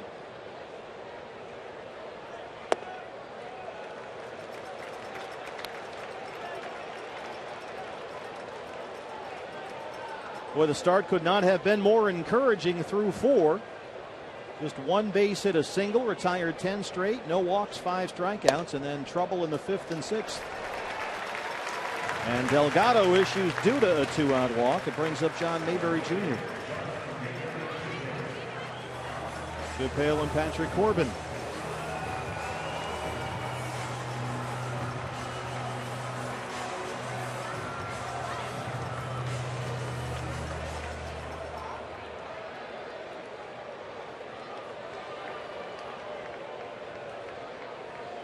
Mayberry 0 for 2. He has struck out and flat out. 4 for his last 33 at the plate.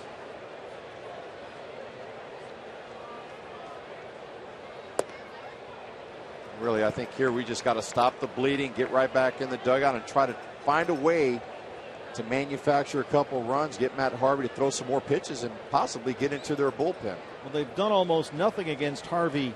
After that first inning, he walked Pollock to lead off the ball game, gave up the 2-run homer by Peralta. But over his last 5 innings of work, Harvey's allowed only 3 hits, all singles. He's walked 4 today. He's got 9 strikeouts. Here are keys to the game. We got to try to get in the bullpen like we just said and stop the bleeding. Got to get these guys back in the dugout. Get them in there, try to get them fired up and manufacture a couple runs any way we can. Keys to the game brought to you by your Valley Honda dealers. Delgado behind on Mayberry, 2-0. Mets fans are into the ball game again. Bullpen is busy.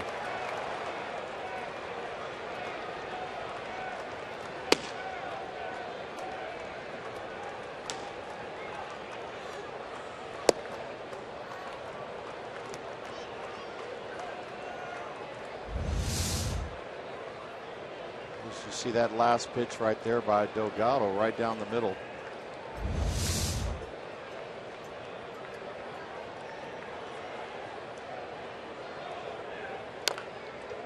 Drop foul, and it's 2-2. Well, when you talk about this ball game being a pitcher's duel, 8 hits in the game, and half the hits have gone for home runs. Out of the 8 hits. Peralta the homer for the Diamondbacks. Duda, Harvey, and Tejada the home runs for the Mets. I think the one that stings the most is the Harvey one, because you really don't expect to see the pitcher do it, but he left that first pitch fastball up and he was jumping on it. Mayberry chases that one. That ends the 6th, but the Diamondbacks trail it 4-2.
is gathering in Cincinnati for the Midsummer Classic. Home field advantage for the World Series on the line. Coverage of the 2015 MLB All-Star Game starts this Tuesday at 4 o'clock Pacific Time on Fox and streaming live on Fox Sports Go. And Harvey goes out there for the 7th. Mr. Met in the house. You know, he's getting kind of a big head lately.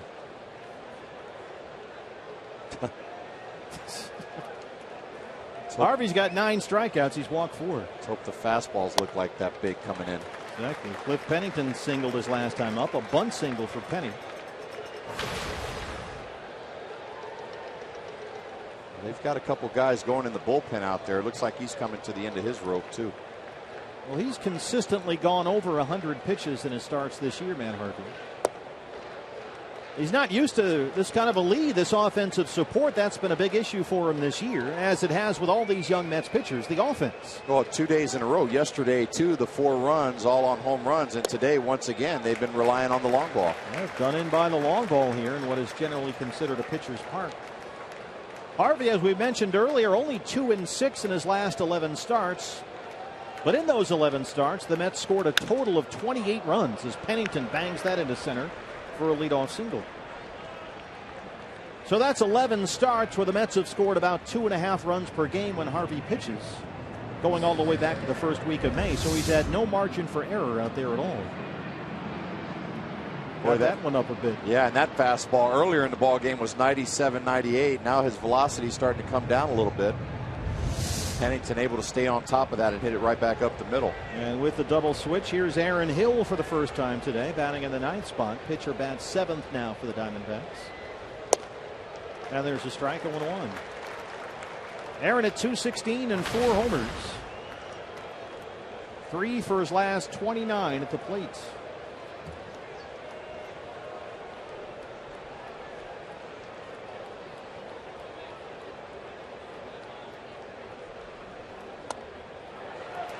Oh, and 2. I don't know. That ball looked a little bit off the plate unless it caught the outer edge of the box tracks. The Pennington single was the Diamondbacks' first hit since the bunt single with 2 outs in the 4th. Yeah, that's off the plate. That's going to be hard to hit this guy if he's getting those pitches. And he's been getting them. That's what a pitcher does. He gets that pitch. He tries to nibble a little bit further away to see how much that umpire is going to give him, like he just did on that last one. 1-2.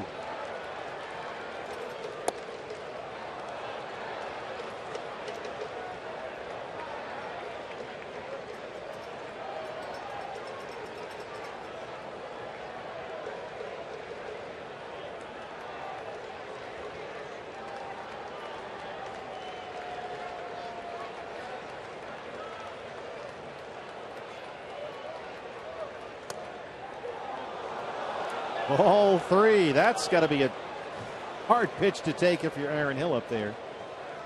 With the way John Hirschbeck's calling him, this is right on the black. Yeah, we probably would have lived better with that one than the first strike he got called. 3-2 pitch. A.J. Pollock on deck. There goes Pennington. Aaron Hill lifts it in the air to right field, but an easy play for Mayberry. And that's the first out. Hey, let's take a look at our Chevron upcoming pitching matchup. Final game of the season's first half coming up tomorrow here at Citi Field. Ruby De La Rosa and Jonathan Neese. A late addition for the Mets. Steven Matz had to be scratched with a torn pectoral muscle, which has caused an uproar here in New York. People wondering about the Mets' handling of that injury. I was really looking forward to that matchup. I wanted to see him pitch. Yeah. AJ's walked twice. He's 0 for 1. There's a strike.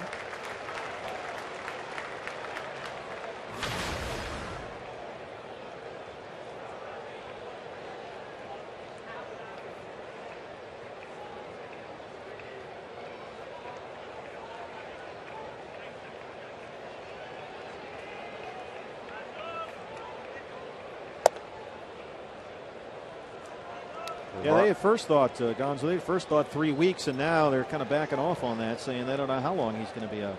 Yeah, and I think if they're smart, they don't try to rush him back because he gave him an exciting glimpse of what he can do in his first 2 starts. Long Island kid that had Tommy John surgery right after he was drafted, and now a pectoral injury. 1-1 to Pollock. Waves at a 95-mile-an-hour fastball, and it's a ball and 2 strikes. See the fastball up in the strike zone once again, above the belt. Syndergaard had 13 punch-outs last night. Harvey bidding for number 10 right here, 1-2 on Pollock.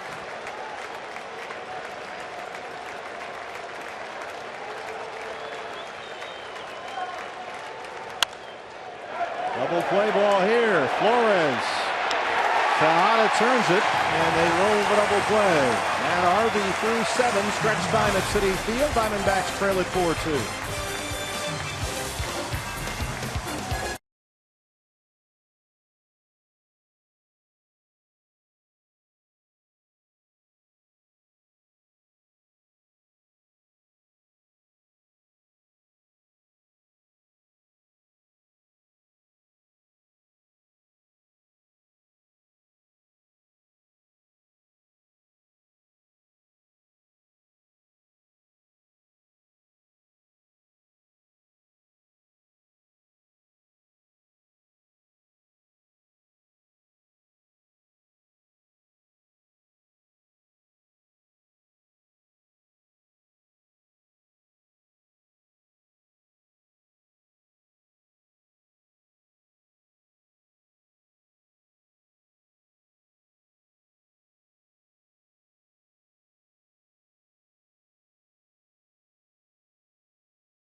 Season for you at Chase Field. Saturday, July 25th, you can pick up this Randy Johnson Hall of Fame bobblehead. And then on Saturday, August 8th, join us pregame for the retirement of Randy's 51. All fans in attendance that day will get the commemorative T-shirt courtesy of Fry's Food Stores. Get your tickets right now for both these days at dbacks.com. Those are 2 days not to be missed.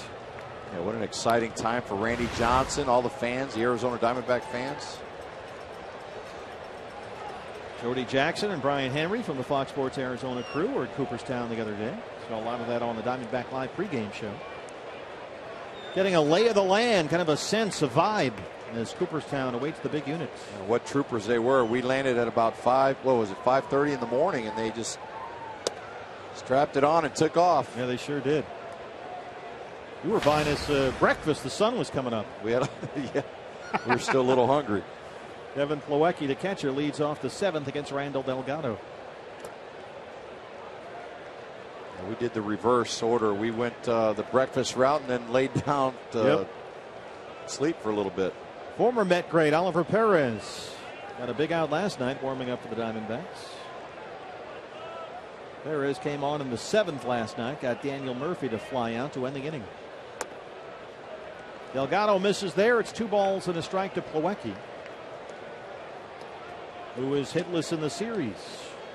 Bobby Palmel warming up for the Mets. Off the fist, little jam shot flare out to right center field. AJ has it. 1 away.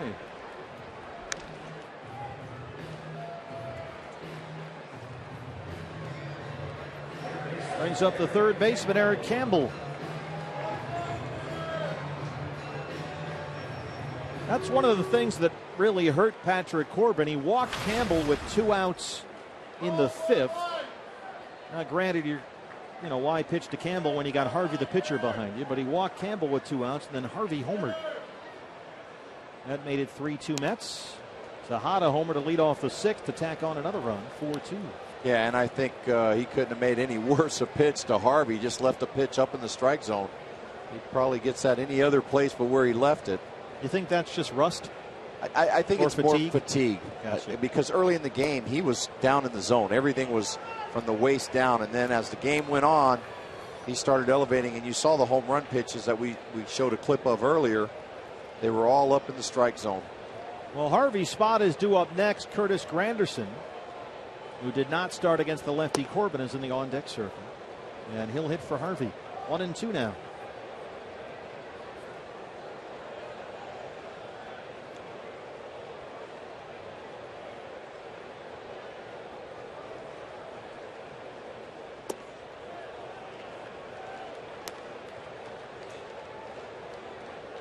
Campbell just 4 hits in his last 37 at bats, although he did homer in their win at San Francisco on Wednesday.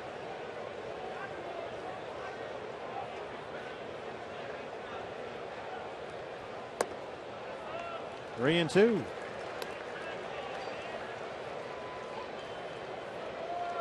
I think Delgado really liked to get this guy out to get that second out of the inning. Granderson has been among their best hitters as of late.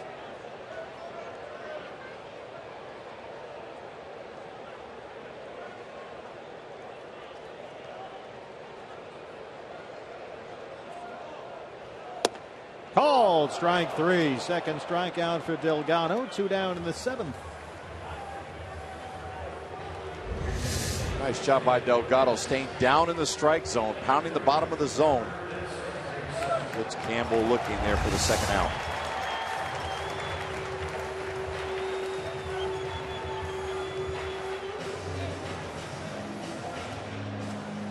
Chip Hale wants to go talk to his pitcher. He waited until they announced Granderson. Now he'll go get Oliver Perez to face the lefty.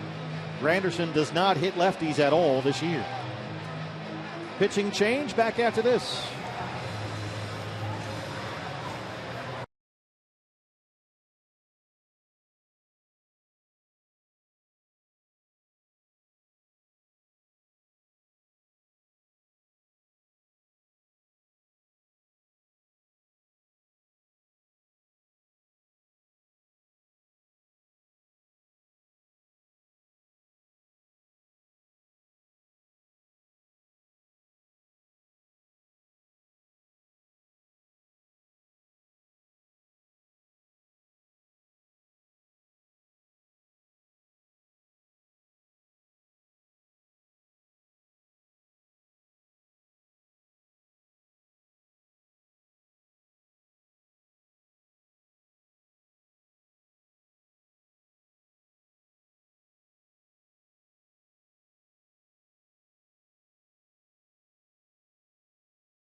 July 18th, 10:30 to 11:30 in the morning at the Cox Solution Store at Tempe Marketplace. First 200 guests in line get their own A.J. Pollock autograph.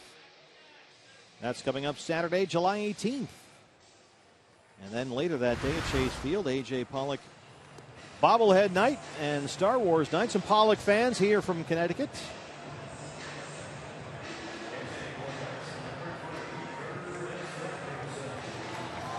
Well, Curtis Granderson was announced as the pinch hitter for Matt Harvey, and Chip Hale was ready. He had his left-hander warming up with the bullpen. And here is Oliver Perez, his 39th appearance, the former Met. Granderson does not hit left-hand pitching, only 121 versus lefties this year with 1 home run. For his career, he's just over 220 against lefties. And so Chip Hale makes the move. Well, we were here last night watching the game, and when Oliver came in, he got a warm reception, didn't he? A New York reception coming into the ball game. They remember the guy that led the league in losses as a starting pitcher, but he's been reincarnated as a very good reliever here. First in Seattle and now in Arizona. Granderson this year, 244 and 13 homers. And this is the bat that Terry Collins said really carried the Mets offensively through most of last month.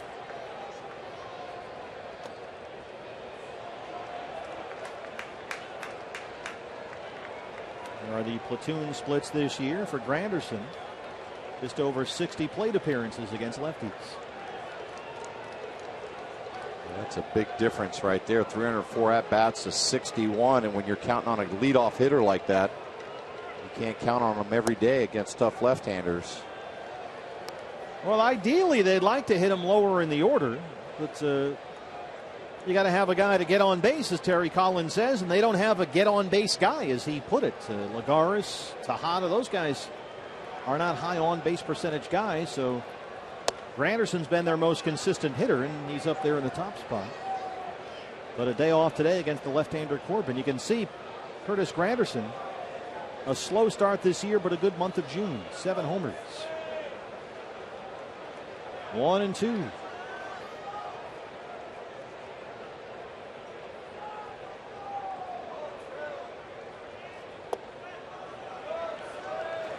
And I think Granderson's more of a line drive type hitter. He benefited a lot from playing in Yankee Stadium with that short porch in right field, and sometimes that changes a player quite a bit. I'm sure when he came here and saw this ballpark, you lose a lot of that power. You got to rely on the gaps and put the ball in play. Big strikeout there for Oliver Perez, and that ends the 7th. So Ollie comes in and gets another big left hand out. He's been excellent at this lately. And he keeps it a 2-run deficit. 8th inning coming up. Diamondbacks trail at 4-2.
That was the Cox Gig Life high-speed highlights. 3 home runs for the Mets against Patrick Corbin, so it's 4-2 New York as we start the 8th inning. And on from the Met bullpen, just his 10th appearance this year, it's the right-hander Bobby Parnell. Or as he's known here in New York, Bobby Parnell. Good pitcher. David Peralta, Paul Goldschmidt, and Yasmani Tomas, 2, 3, and 4 in the Diamondback 8th. Peralta has driven in all the Diamondback runs today. A 2-run homer in the first off Matt Harvey. Final line on Harvey: 2 runs, 5 hits, 7 innings. He walked 4 and struck out 9.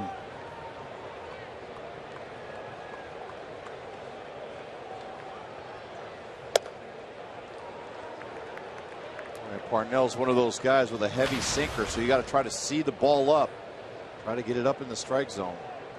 Those 89 and 93 miles an hour.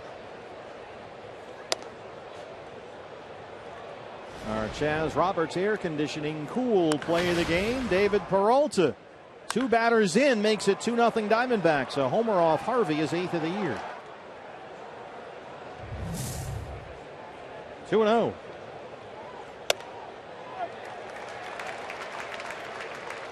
Well, if the Diamondbacks are going to get these runs back, it needs to happen right here. This is the heart of the order in the Arizona 8th.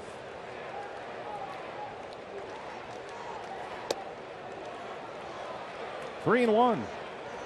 He's in a good hitter's count right now. He's done a good job to get himself in that hitter's count situation here. He's going to look for a fastball.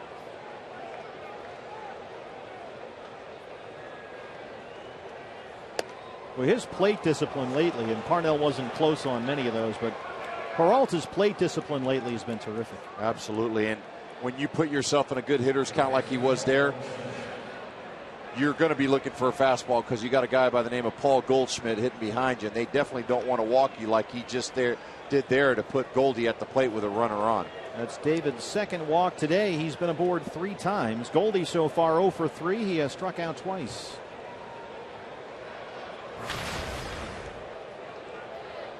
I think Goldie's just happy to see Harvey out of the ball game. Just really didn't see him well.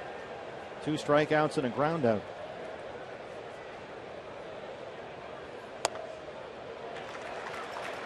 Oh, 0-1. There's that 2-seam sinking fastball down in the strike zone.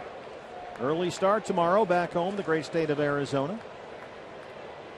Diamondback Live pregame show at 9:30. It's breakfast with the Diamondbacks.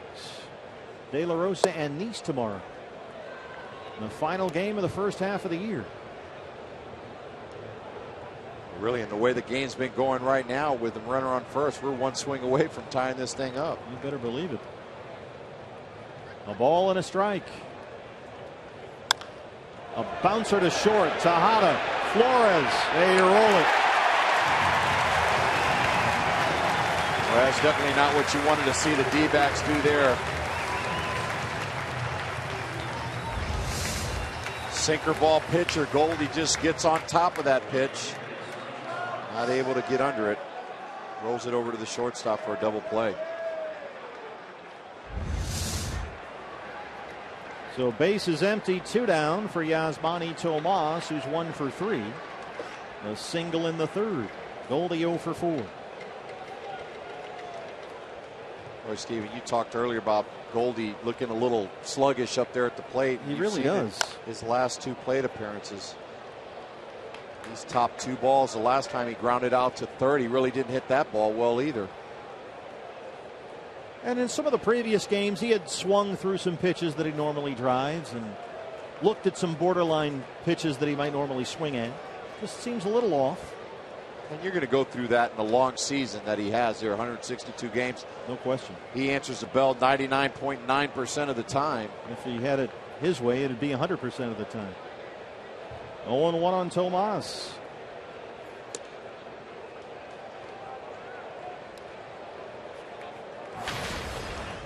Tomas has hit safely in 9 of his last 11 games. 5 extra base hits over that span. Had a triple last night. This is bounced to second. Flores. Bobby Parnell gets him through the 8th. Diamondbacks trail 4-2.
was a big pitch. Corbin versus Harvey. Peralta, a 2-run homer in the first, made it 2-0 Diamondbacks, but the Mets answered with 3 home runs against Corbin. Duda, the pitcher Harvey, and then Tejada, and they lead at 4-2 with Enrique Burgos on to work the bottom of the 8th inning. Pretty good food at this ballpark. Absolutely. I ate up at the restaurant up in left field yesterday. That's a very exclusive club they got there in that left field corner. It is. So for Burgos, the big right-hander, his 20th appearance of the year.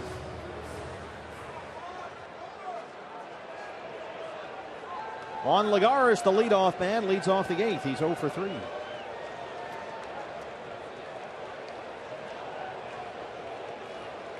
I told them I knew you. That's how I got up there. They stuck you in the corner, did they? Facing away from the field? No, I had pretty good view last night.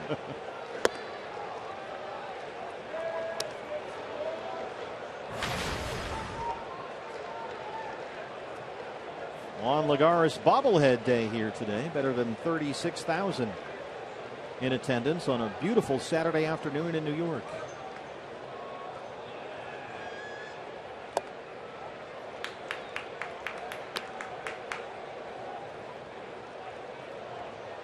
You definitely want to come in firing strikes. Fell behind here in the count, 2-0 already to the leadoff hitter. Lagares has grounded out 3 times.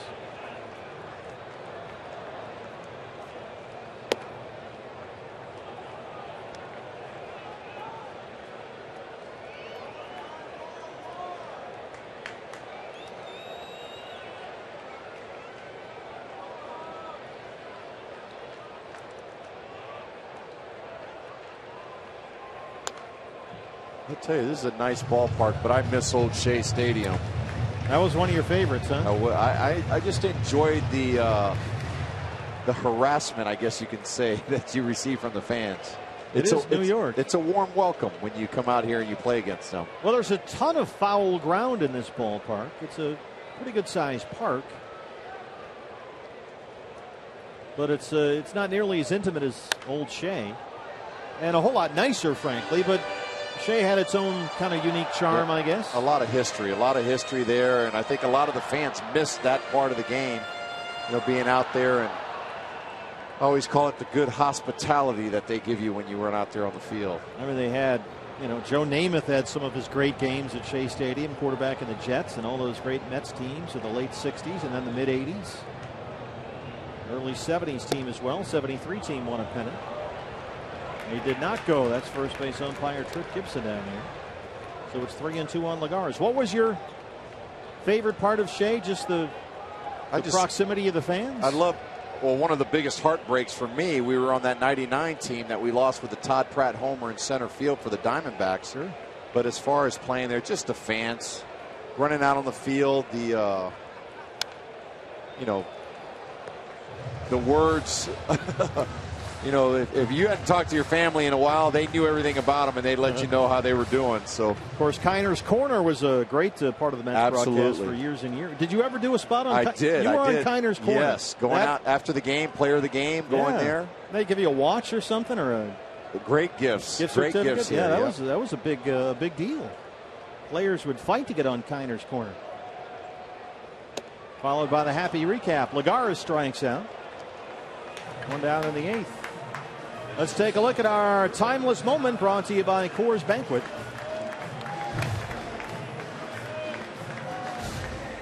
July 11th of '89. All-Star game in Anaheim. Bo Jackson. Speaking of football, the MVP, a leadoff homer against Rick Russell. So I got my first major league hit off of right there. Rick Russell, the big daddy. Bob Brenly's old battery mate in San Francisco. Bo Jackson, what an exciting player he was. Ruben Tejada homered his last time up. Remember Bo running up the wall.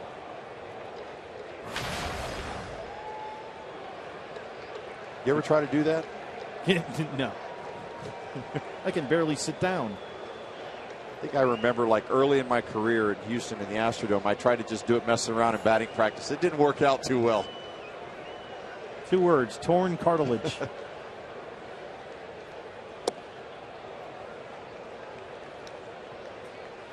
Shea Stadium used to have that big, massive scoreboard in right center, I remember. Loudspeakers. But this new ballpark has all the amenities, built just a few feet away, actually, from where Shea used to stand. This is driven right to Peralta in left. Hey fans, now's the time. Tweet us your strongest fan photo. The Brenly Committee is back in session. Just remember to use the hashtag AZDataStrongFan, and you might see your photo in an upcoming broadcast brought to you by T-Mobile. Andrew Chaffin, the left-hander. He worked 1 2/3 innings last night through just 15 pitches, though.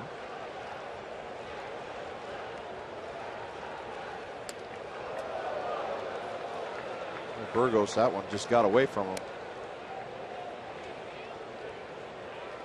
There is Familia, the closer, warming up. He got the save last night. Here's the last pitch up in the strike zone. Right.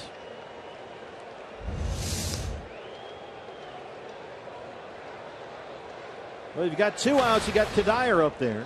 Flores, the righty, is on deck. Chafin would figure to get Duda if it comes to that.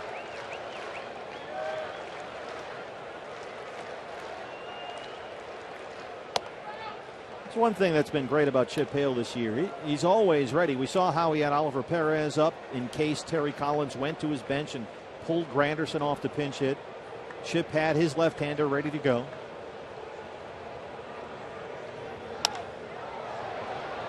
This is out to right center field. A.J. Pollock out there in the sunshine, and Burgos works a 1-2-3/8. 9th inning coming up. Diamondbacks trail at 4-2.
With MLB.com at bat, it's the #1 app for live baseball. At Bat is up to the moment at any moment. With in-game highlights, live look-ins, replay reviews, radio broadcasts, StatCast, and a whole lot more. Get MLB.com at bat for your smartphone or your tablets. The closer is on for the Mets, Jeurys Familia. He got the save last night. A beautiful sunny Saturday in New York. Gonzo, a great chance for us here to give a big birthday shout out to a big Diamondback fan out there. Trevor Meehan is 17 this week. And we were supposed to wish Trevor a happy birthday in Texas, but remember we lost our monitors and the whole booth went dark there. Absolutely. So we had some technical difficulties, so we apologize to Trevor, and we want to wish him a big happy 17th birthday this week from Diamondback Nation. Well, happy birthday, Trevor. Now you're well into your 17s now that we caught up. That's right. Sure, he's enjoying the game today. D-backs looking to try to make a comeback for Trevor. And they'll try to do it against the Mets closer, Lamb, Castillo, and the pitcher spot, 5, 6, and 7 in the Arizona 9th. Jake so far 0 for 3, struck out twice. Trevor may be one of our future Diamondback players, hopefully, if he's a ball player. Yeah, he's a big Diamondback fan. I know that much. So happy birthday, Trevor.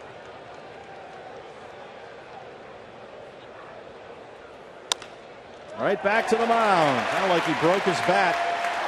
One away. Well, Familia's a guy with a heavy power sinker, so he's not going to entice a lot of fly balls. He keeps that ball down.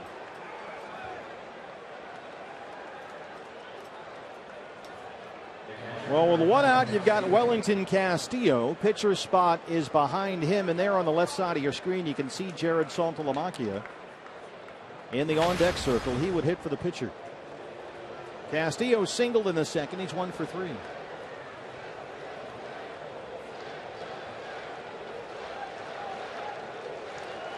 Nets have won 5 of their last 7. They're only 2 back of the Nationals for the lead in the NL East. And if they hang on and win here, they'll be 4 over 500. Diamondbacks will drop back 2 games below 500. 0-1 to Wellington Castillo. Talk about a heavy fastball, 98 miles an hour. Keeping it down below the knees. A roller in the hole.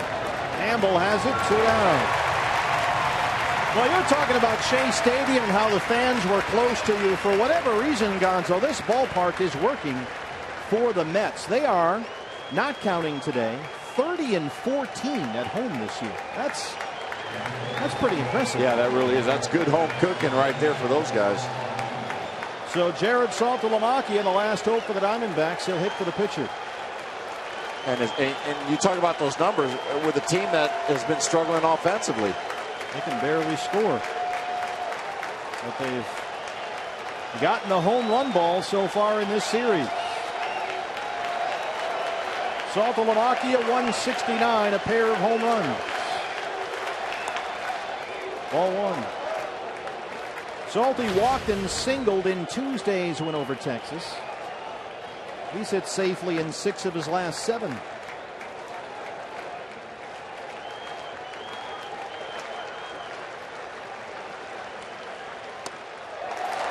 .99 right by him, 1-1. This guy's a very underrated closer. Yeah, he is. And you talk about a tough job in baseball, coming in off the bench to pinch hit, facing a guy throwing 98, 99 miles an hour.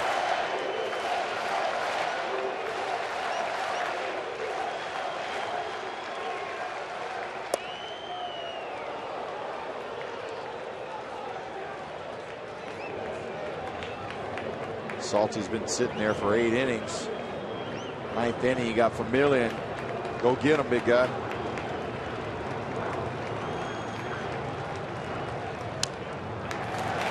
Another one at 99. That one got Plawecki behind the plate.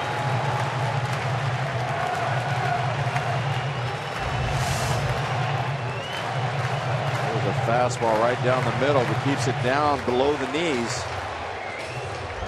John Hirschbeck will give Plawecki a moment here. Which baseball do you like better? All right, we'll go with that one.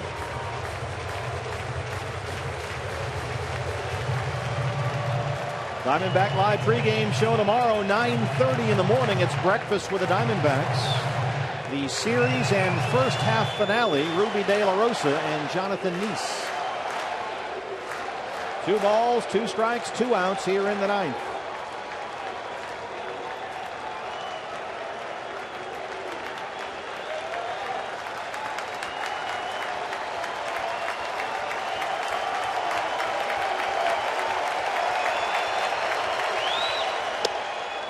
It's full 3-2. Consistent 99 miles an hour from Jeurys Familia. Pennington's on deck. He would be next. Diamondbacks need a base runner. 3-2 pitch. Got him. Another one in there at 99, and the Mets win the first 2 games of this series. They take